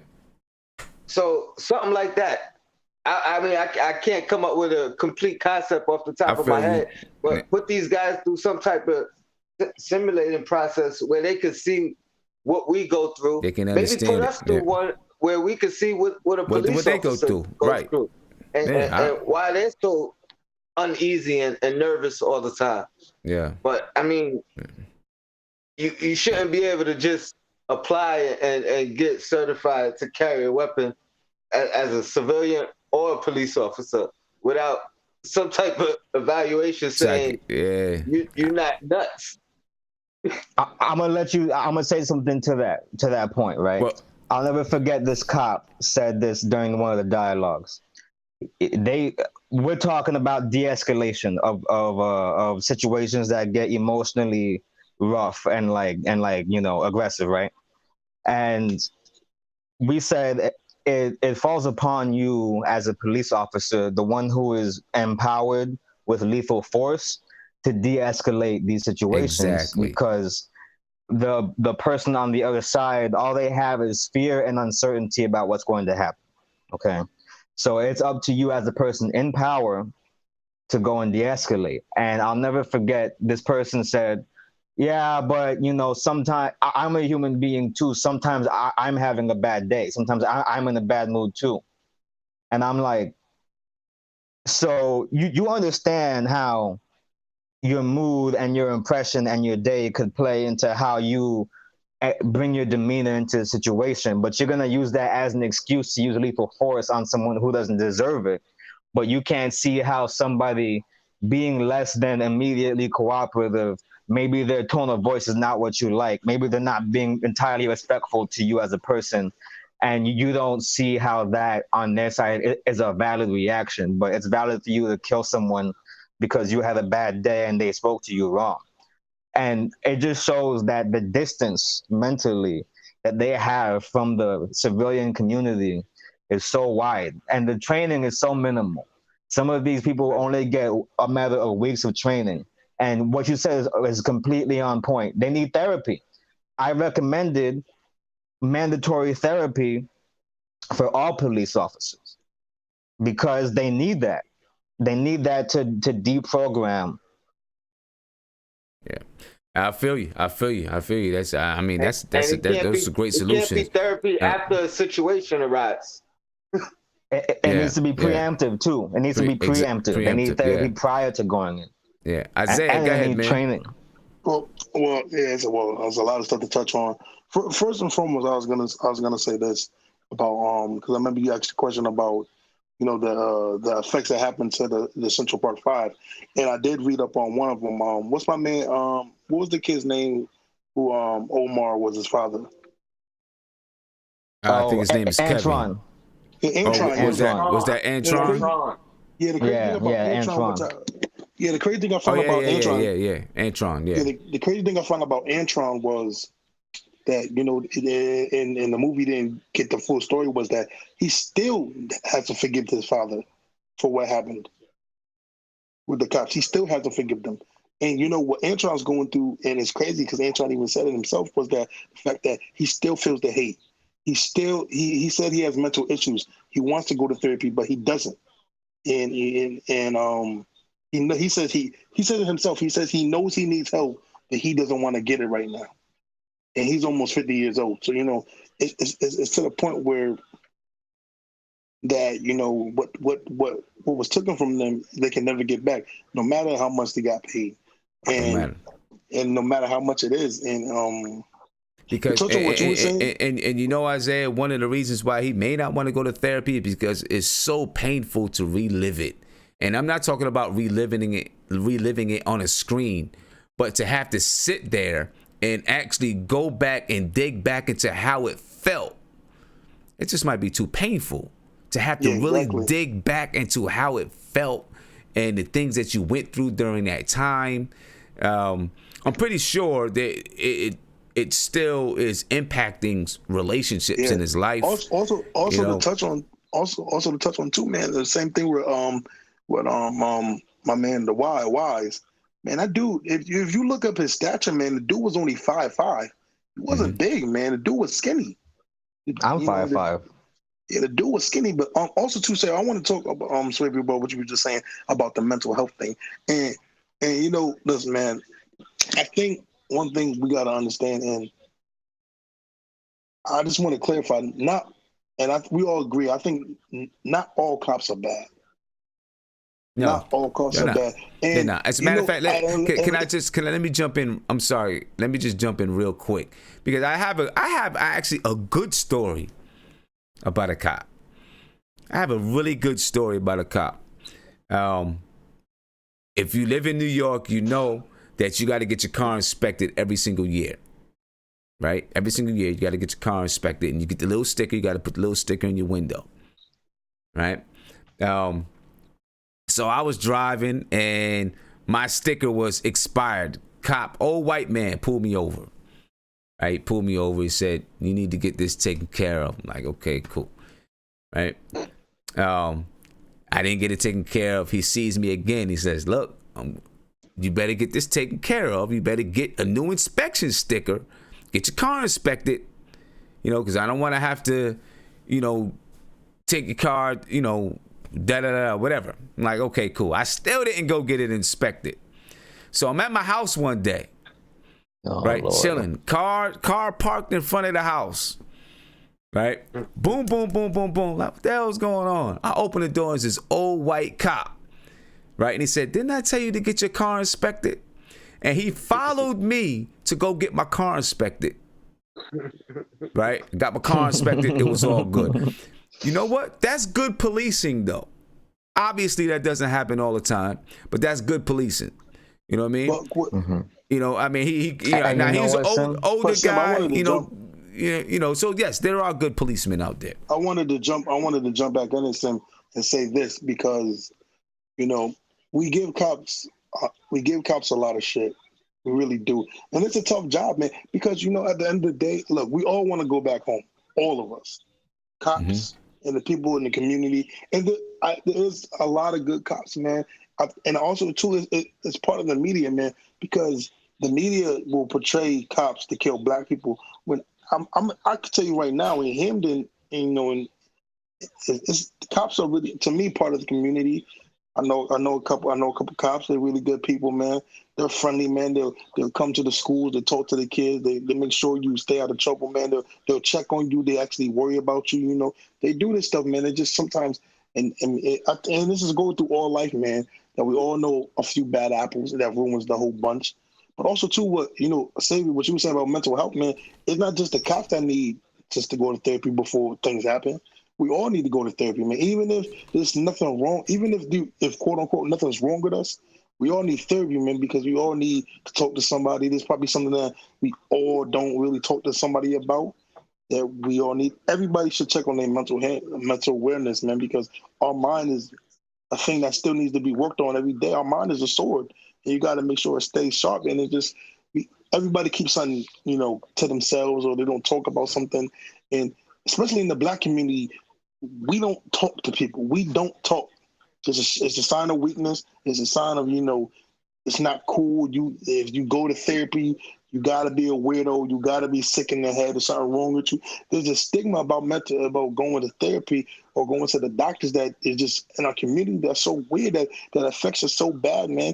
In so many cases that, you know, just going based off our parents back in the day that they probably could identify because there was something mentally wrong with them, but it was the old school Black way. You know, you fine. If you're not physically hurt, there's nothing wrong with you. When it's not even the case like that. We all have to check on our mental health and look ourselves in the mirror sometimes and talk about things that we don't want to talk about, or the uncomfortable things within ourselves that we got to talk about. And that's that's a big step to healing you. That's a big step to healing ourselves and to understanding ourselves. Because I think a lot of times between the cops and people of the community is that we don't put ourselves in each other's shoes. And we don't see their side. We only see our side versus not seeing their side. And I think that's a big part of it too. Like I said, are there bad cops? Of course. Are there cops that don't like Black people? Of course. But there are cops that I think are generally pillars of the community that do try to do their best, that try to, you know, that try to help us out, that try to, you know, actually do their job and take care of things. It's just we all got to help each other. Yeah. And I think that's what we lose sight of sometimes, that we all got to help each other. It's just not the cops. It's just not the cops' job to help the community. We have to help our community. Yeah, all of us. We all got to work together. You're right. Because if we can't work together, then there's no point of us even trying to move forward to make things better for the next generation. I think we have to be the pillar. We got to be the staircases. We got to be the staircase for the next generation so they can move up and we can do better. Yeah, you're right. You're Give right. me the crown, Ed. Give me the crown, Ed. Can I make one comment to that point? But Isaiah, you did say the same thing like 3, 4, 5 times. I did say that. Like I said the other day. Let me say this. Tony. Can I make one comment to that point? Thing, but you never say nothing about Tony. I don't like this favoritism. Isaiah, I agree, and I disagree with you on one thing, right? Yeah, there's good cops. There's good people who are cops. I'll say that, okay? That's about where it stops for me. Because to me, if you're a cop, your job is to, at the end of the day, address the issue of villainy in the community. And if you know about a dirty cop and you don't expose that cop and you protect him, that makes you a bad cop in my book. Well, Savvy, let me hit you. Well, Savvy, let me that makes you also a bad cop in my book. Savvy, let me hit you with this. Savvy, I'm not trying to get deep. Do you know a drug dealer? Yeah, he live in Broward County. Hey, listen. Do you know people that sell drugs? Continue. No. Just move on. Yeah. What I'm trying to say is this. We all know somebody that does something bad. Does that make us a bad person because we know? Not all of us have the power to kill civilians though and get away with it. If I go out there all right. I see what you're saying, right? If a drug dealer goes out there and sells drugs and gets caught, he will be punished. If I go out there and I kill somebody, I'll be punished. If you're a cop and you go out there and you kill somebody, there's a very good chance that you will not suffer that many consequences. or that the consequences that you suffer will be completely disproportionate in scale to the life that you just took. We need to look at the permanence of life being lost. Right. No, I understand. I understand point about the life being lost, but I'm trying to say, okay, I don't want to say. Let's say we tone it down a little bit. Let's just say because the extreme is cop killing. The extreme is a cop killing an innocent person. That's the extreme. Mm-hmm. So I'm saying it's a common extreme. Okay. Let's say. Okay, we all know people at the job that might do something that's not in the job guidelines. Are we going to tell on them? But it's a little bit. But it's different when you talk about people's lives, though. The community, then yes. Yeah. No, if you are a guardian of the community using your power to destroy lives, then yes, absolutely, you should tell on them. It's very different when you're talking about people's lives, though. No, but I said, know what I'm saying? I said the extreme of. I said, let's minus the extreme of taking life. Let me get to. I want to ask Big Freezy that Candace Owen tweet. What do you think about that? I think part of what she's saying is true, but you have to look at the motives. You know, what her point of view is. You know, her point of reference. Is she saying that for self-preservation to preserve her stance and what she has achieved, or is she somebody that is earnestly concerned about the plight of the Black community? Right? I don't see it as that. I see it as somebody who's trying to preserve, what she's achieved in life. That's what I see it as. The point she made may be true, like what Tony Crow said. So what? So what? Somebody is using money to awake voters. It's what happens during every voting cycle anyway. Mm-hmm. During voting cycles, you see guys paying for commercial ads to promote themselves to politics. So what? I mean, I don't agree with with her stance, where she's coming from, but what she said may be accurate depending on what your point of view is. Okay. But can I point to something? Can I point to something else though? Something's been bothering me, and it's from the young guys. It's this thing where we feel like we always have to say we need to do this and we need to do that, but instead of saying we need to look at what you as the individual is doing, right? So here's some stats and stuff for you. Numbers of churchgoers has gone down in this generation, right? Numbers of college goers have gone down for this generation. Numbers of Black men joining fraternities has gone down in this generation. Across the board, whatever you look at with community action, it's gone down, right? So I'm in that mid-generation where I had older folks that came from this generation of empowerment. When there was a march somewhere, they went and participated. They got dressed up, put on shirt and tie because it was an event to them, and they participated in stuff. They did that from the 60s and 70s, and they was like, yo, Scoot, I did this, man, for like 30 years. We need for you to carry the torch. So what I did and what other Black men my age did was participate, put on shirt and ties and stuff, dress respectfully, spoke to people respectfully, and joined in these actions to help the communities. So the torch was passed from a Marcus Garvey generation to a Dr. King, Malcolm X generation to my generation. So right now we're looking to pass the torch to somebody, and nobody is there to pass the torch. All they do is say, we need to do something. Man, pick up the torch and do something. Stop complaining all the time. And this generation of not these two right here. I love these two men right here. I love Isaiah and Aunt G. They funny too. You know what I'm saying? But this generation of young men out there, man. The stats say the statistics say they are not.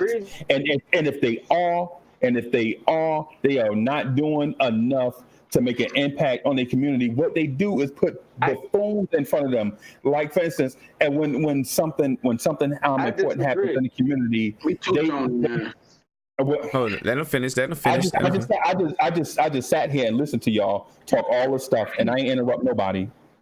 I just sat here and listened. You know what I'm saying? I'm not saying that these guys are not getting out here as individuals. What I'm saying is the numbers show that these guys do not get into these community groups and support each other, show up to stuff. You know what I'm saying? And what we do is I'm saying this 25 and under crowd. If you're 26 or over, whatever, this don't count for you. But the numbers show that this group would rather support. They would rather put a microphone in front of Lil Wayne. Hey, Lil Wayne, how do you think about such and such and such and such? And he'll say some buffoonery, and we'll laugh. Or they'll say, hey, Kanye West, how do you feel about such and such and such and such? And this buffoon would represent the whole demographic, as opposed to going to somebody who's smart and educated and understand not only the event or the process or the statistics. They go grab somebody who they feel like everybody knows who he is, and they ask him, and he'll say the dumbest mess you ever heard, and all it does is set us back.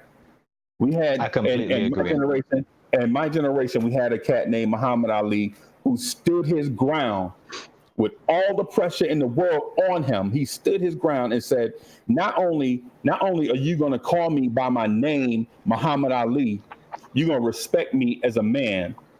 And not only did Muhammad Ali do that in his boxing arena, kind of, that boxing setting, he went out and talked to other people like Jim Brown, Malcolm X, all these other guys that were doing the same thing in their arena.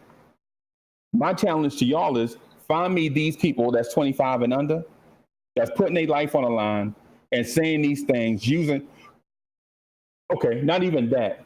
How does a generation of black men with all the resources in the world to them, we can get on and appear in chat and talk to the entire universe. We can tweet out information instantaneously, right? But we can't come together. We can't bring ourselves together enough to impact these things that negatively impact the black community. It's a shame. It's a shame. In the 80s, you had less. In the 80s, we had to write editorials to newspapers and hope that it triggered a response with them, that they would publish it in your Newark newspaper and your New York Post.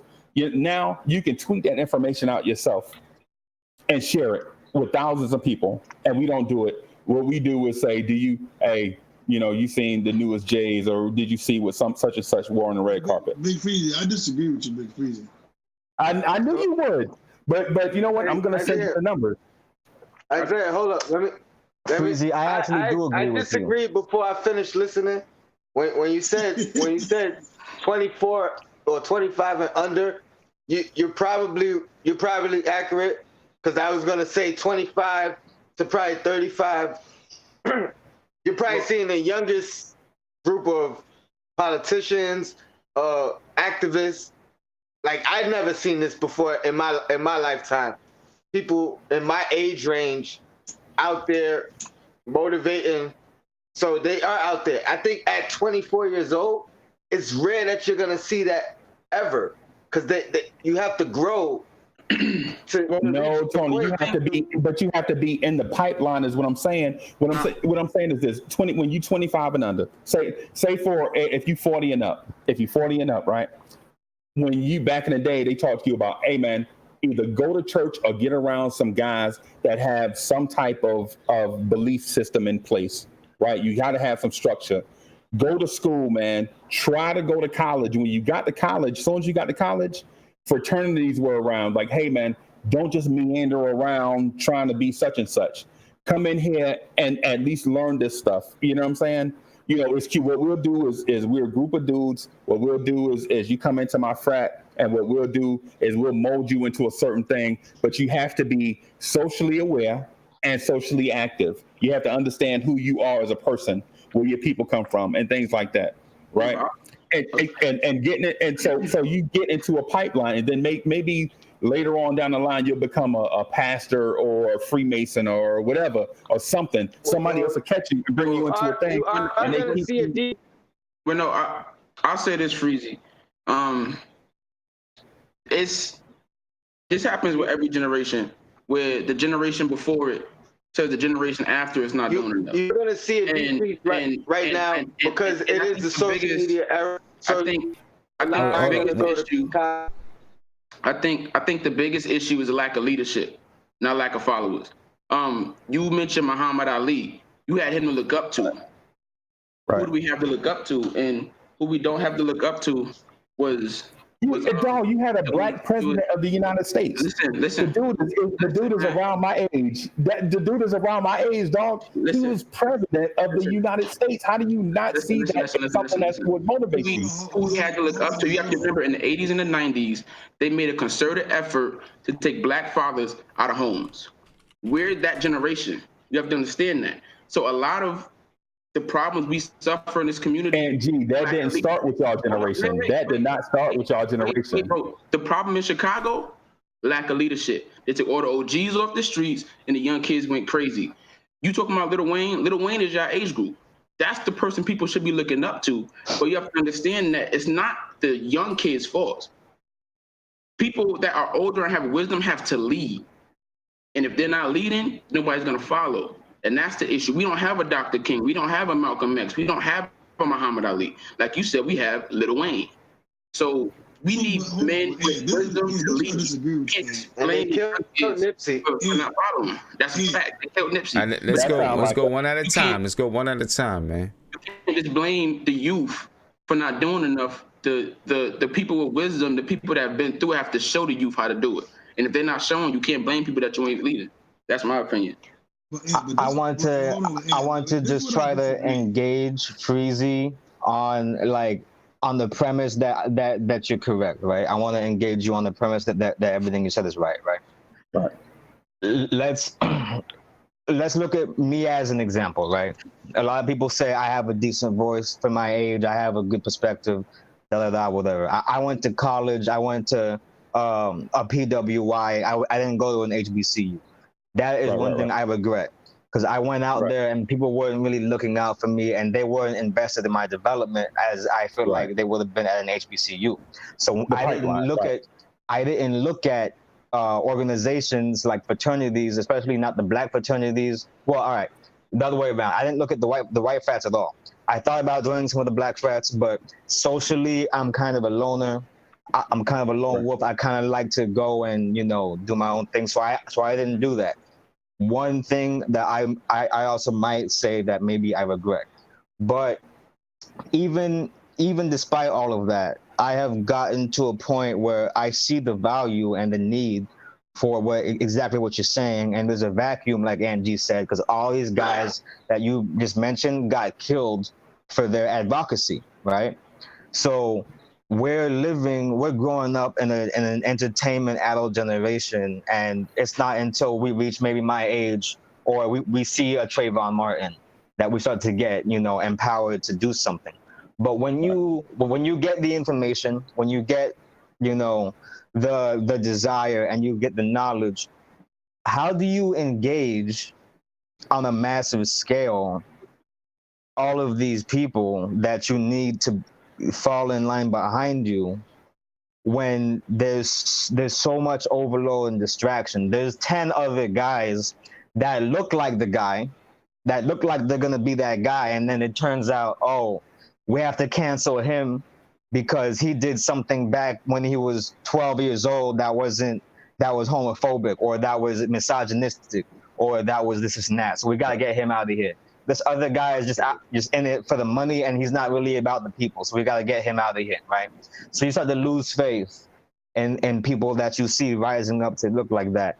And it turns out that the people who are doing the actual work, they only have but so much time to do that work because the work does not pay to do. Right. We have to split that with trying to build these empires for our family to break cycles of poverty that we're in, because it always falls upon the poor and struggling to fight this fight. For some reason, when people get some money and they get comfortable, they get complacent and they don't want to fight these battles anymore. So, I don't agree with that though. But let me address what you said, Savvy, real quick. Okay. So first of all, sometimes people have this feeling of being a lone wolf because the packs that they see don't necessarily fit the personality of the person that's the lone wolf, right? Mm-hmm.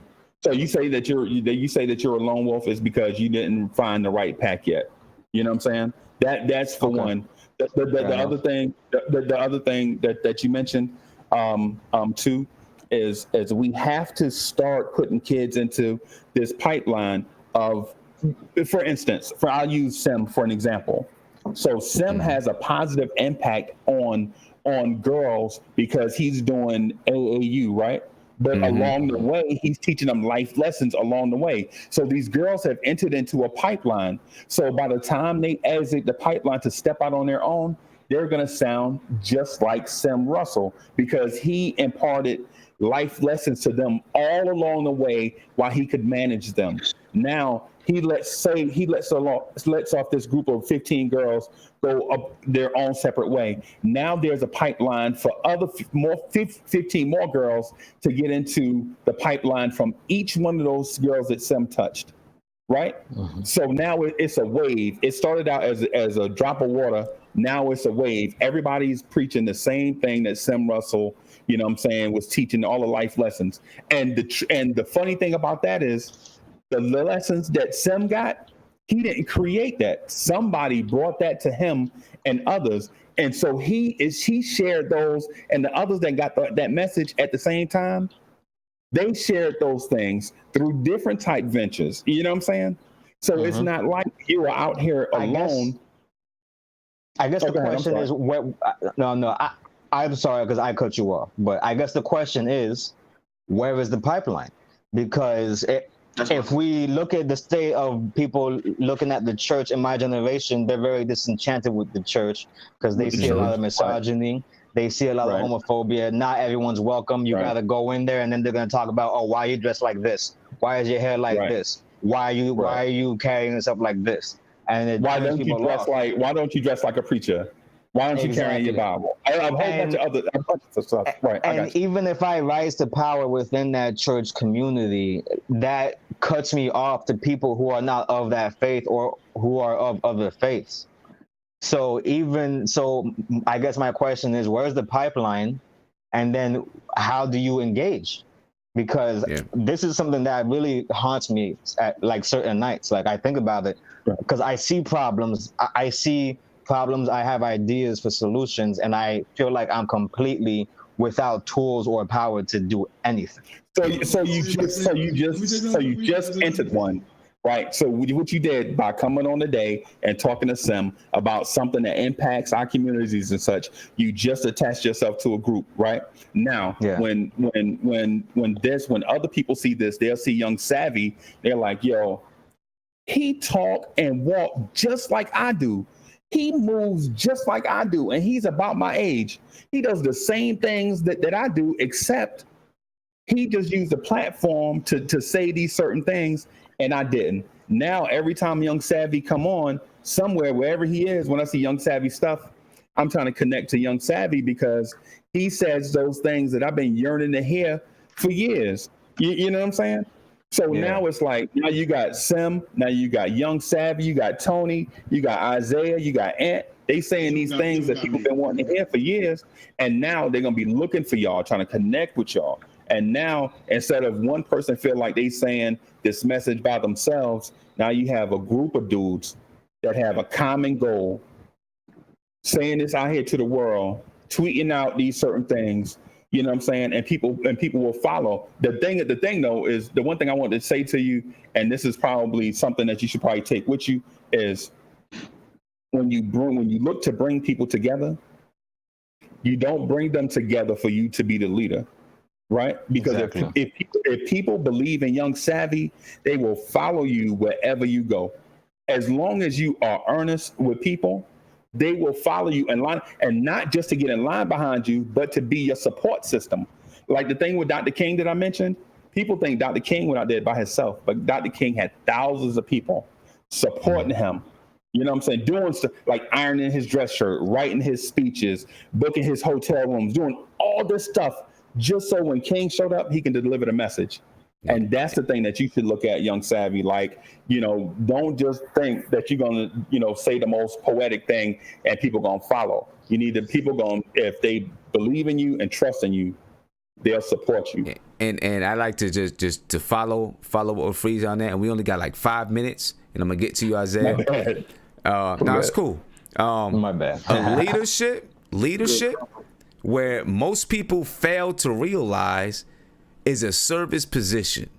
That's a fact. Yeah. It is a service position. It is not your job as a leader to tell people you do this, you do that, you do that. It is your job as a leader to ask them, what do you need from me, and how can I help you to obtain your goals? That is what a leader does, right? The leader does not ask someone else to do something. The leader is out there trying to fight battles for everyone else.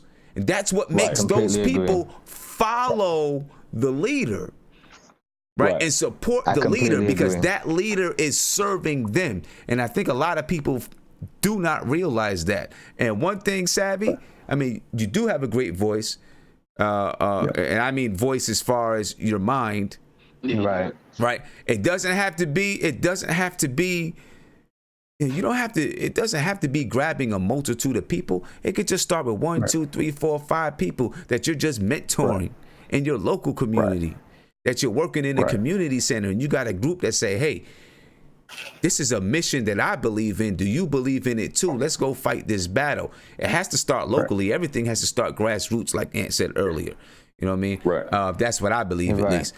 Isaiah, I'm gonna let you go ahead, and then I guess we didn't get to talk any hip hop, but that's cool, man. This is much greater and bigger than hip hop, so that's cool. But Isaiah, go ahead, man. I wanted to say to Savvy. Savvy, my bad, Savvy. Is that Thank you.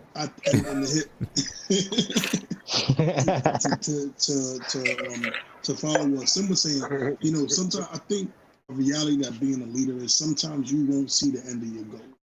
That's true. I'm not talking about the extreme of being assassinated or dying. Your goal might be so deep and so long that you might not be able to look through. And I think sometimes the people get messed up with being a leader. Sometimes they let the ego get into it, and they see the finished product. They want to see the finished product. Sometimes, man, it's about having faith, man. It's about believing in the people around you, that you have the right people around you to keep that going, man. Like my man Nipsey Hussle once said, the marathon continues. And I wholeheartedly believe that he knew he wasn't going to see the end of it, because the marathon was going to continue. And I think that's why he said it. It's just the fact that you got to have faith. And I do believe you have the tools, man. And again, I think people do this all the time when they think of the goals. They see the grand slam. They see the having 100,000 people following you. It's not about that, man. It starts off with one person believing you. It could be me. It could be Ian. It could be Tony. It could be Big Freezy. It won't be Sim. Sim got too much of an ego. It won't be Sim. But no, man. But it really do. And it's hard, man. It's not people. I think what happens with people a lot, and this goes for everybody, is that people give up when they don't see the big dream. When they don't see the big dream, they'll give up when they. To me, it's like a rapper. Or when a rapper does a show, there's 5 people in the crowd. They don't know none of his lyrics. He's like, "Yo, this is whack. I can't do this no more. I need the big crowd. I need to sell at the Garden. I need to have 100,000 people scream." No, man. I remember, I listened to the Breakfast Club, man. I remember they said Young Jeezy, when he first came out, they had less than 100 people in his shows. Nobody knew. Nobody knew the words to his songs. A year later, he blown up. It's just about having faith, man, and just continue perfecting your craft and just believe. Listen, man, in life, you need one person to believe in you, excluding your mama. Your mama don't believe you regardless. Right. But you need one person to believe in you, man. Your mama don't believe in you. Your mom don't believe in you, so you got some problems. That's a wrap. But no, man, it's just about keeping the faith, man, and just like I said, man, if you believe in yourself, like you do got a great voice, man. I don't like you like that, but it's a great voice. But no, man, listen, man, like I said, man, it's just about having the faith of the. It's always like I always go back to part of the Bible that I do like is that I have the faith of a mustard seed, and you know it will grow, man. Like I said, you need one person. Yeah. All right, so Isaiah, give me. It's we've been on for 2 hours, man. 30 minutes. It's about time to roll off. It's 2:07. It's 2:07 a.m. You know what I mean? So I think we got to bring this to a close. So give me some final words, Isaiah, man. My final words, man, is that to me, man, this is a very powerful conversation that we had, and you know, this to me, it starts with us, man. It starts with us being the leaders, and it starts with us being the leaders and us also being the followers and being the listeners and hearing the problems and trying to find a solution and work with everybody. And I said, I got love for everybody in here, man. I wish Big Freezy would take his hat off, but it's all right. One day, that's the faith. I got faith. One day, Big Freezy will take that hat off. Yo, you might, listen. Everybody wanted LL to take his hat off, and that was a mistake. Yeah. LL took his hat off. I was like, oh no, you gonna put that joint back on? He ain't Big LA no more. Yo, Sid, can I say one thing? It ties into hip hop. LL. I respect LL, but he was corny when he was on the Jimmy Fallon show talking about the Knicks. He was corny. He was corny for that. He played the Knicks. He was like, oh man, the Knicks still different. Like, come on. You never been to a game in I don't know how long, LL. But you know what, man? Shabby, you going to be good, Big Freezy. I'm going to pray for you with that hat. And we got to talk, Tony, you're going to get a fade one day. And send. Is George Jefferson under here, Isaiah? It's George Jefferson under here. Oh, damn. Never mind. Keep that on. Isaiah gonna go listen to his B2K CD. First of all, you ain't something funny, man. You know Chance is coming out with an album, right? Who? Chance the rapper. Uh-huh. I remember you said you'll wait a couple months. Look, LL. You guys probably can't see it. It's LL without his hat. Oh my gosh. LL, come on, man. That's Yo, he looks like what's the dude from the Thundercats? The blue dude from the Thundercats. That's what he look like in this picture. Yo, LL shouldn't have did it, man. Oh man, that's rough. Yo, that's rough, man. Hey, Zed, we still working on that thing, man. Oh yeah, just let me know, bro. Yeah. I'm gonna catch you later. You gonna be on tomorrow, right, son? Yeah, I'll be on tomorrow night, man. Yeah, we gotta talk about these bum ass Nets tomorrow, man. All right, man. These 5 Net fans. All right, man. Listen, see, you say you gotta follow, gotta listen and all that. I just wanted a short little wrap up from you. Went on for 20 minutes, man. I'm getting. Tony Pro go 30 minutes. Get him out of here. Give him the hook. Man, you want to give us a quick, 30-second wrap up? For me? Yeah. Oh, all right, man. A couple last words. Yeah, man. It was a great show tonight. Great discussion. Me and Isaiah, man, we working on some stuff. We finna do in the community out here. So, man, we trying to put some action behind these words. Man, Savvy, man, hit me up on Twitter, man. We gotta talk.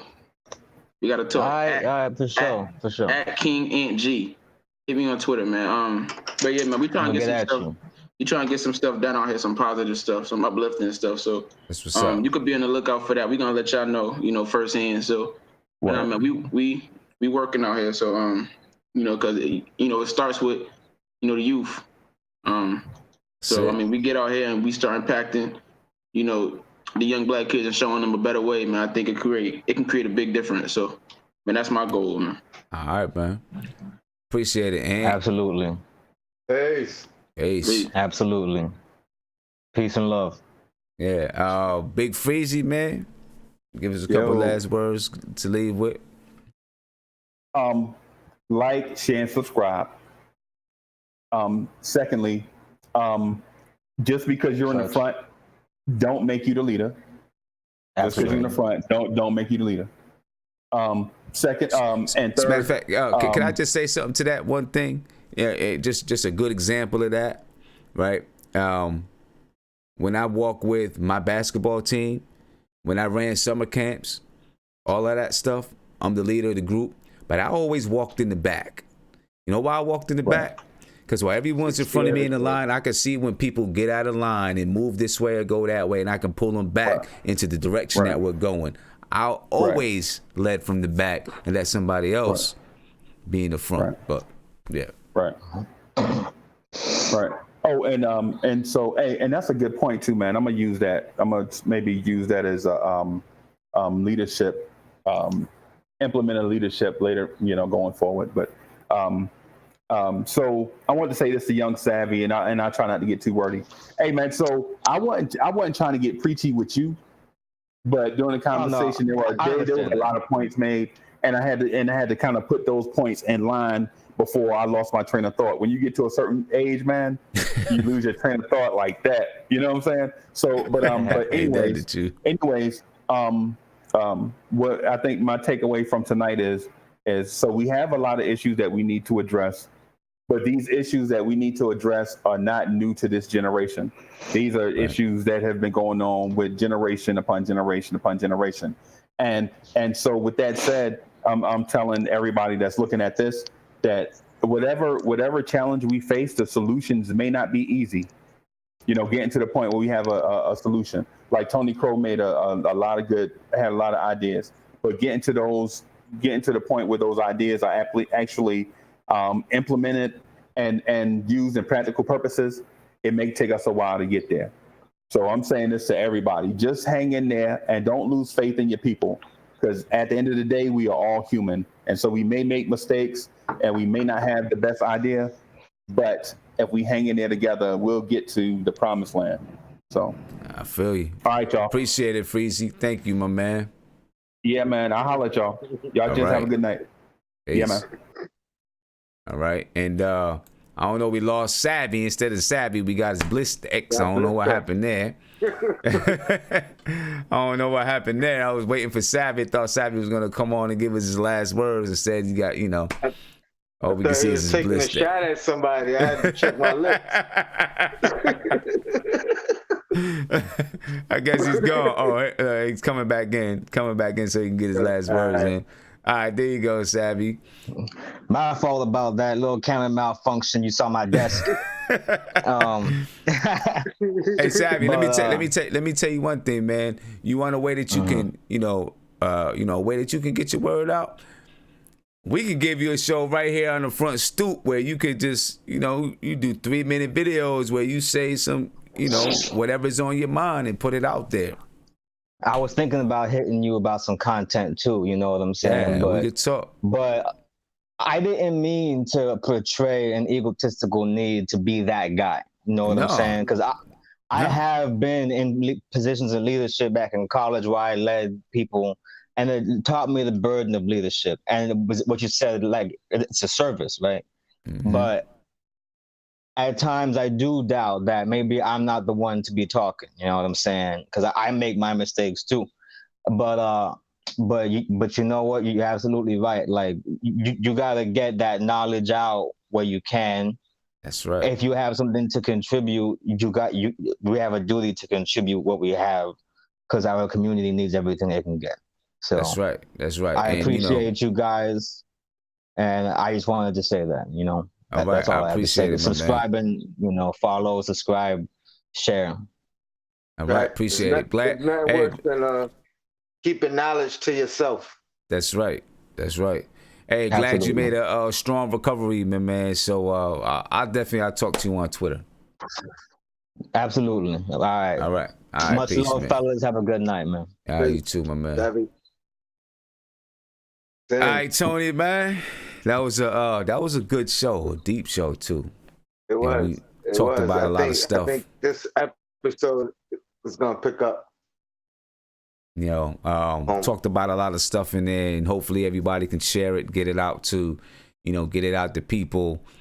People might not watch the whole 2 hours and 40 minutes, but we had to do it. There's a lot of stuff to fight through in that one. You know what I mean? A lot of stuff to fight through in that one. So it was definitely a good show. I want to thank everybody that's in the chat. You guys stayed with us, man. We still got people in the chat, people listening. You guys stay with us, and hopefully you ingested some good stuff. I seen a lot of good things in the chat. We'd like to get more callers calling in. You know what I mean? More callers calling in and giving us your opinion and your views and stuff like that. Every topic, every show is not going to be this deep. It's not going to be this deep. So, we'll have some lighter issues. Trust me. We was on the social side today. Yeah, we was on the social side today. You know what I mean? But it's cool. It's good. I think we had a lot of good conversations and some good talk. So, yeah. But I'm heading out, Tony, man. No doubt. And get some My sleep. quick last words. Anybody that didn't see, when they see us, check it out. Anybody that didn't subscribe to the channel, subscribe.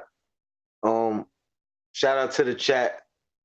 Front Stoop. Sim, That's keep it, doing baby. your thing, man. All right, man. Peace. Ladies and gentlemen, I definitely appreciate you guys for staying on late with me. Right? It's 2:18 in the morning and you're still here, so I definitely appreciate that. Please make sure you subscribe to the channel if you haven't already. Subscribe. Send this out to other people. Share it. I don't care. You can copy the video and send it out if you whatever. Get the word out. We want people here having these kind of discussions with us. All right. Thank you for staying up with me. We'll be back next Thursday. Hopefully we'll have some videos in between, but we'll definitely be back live next Thursday talking hip hop. If you got suggestions, you can hit me up. Leave it in the description below. All right. I'm out. Have a great weekend. Peace.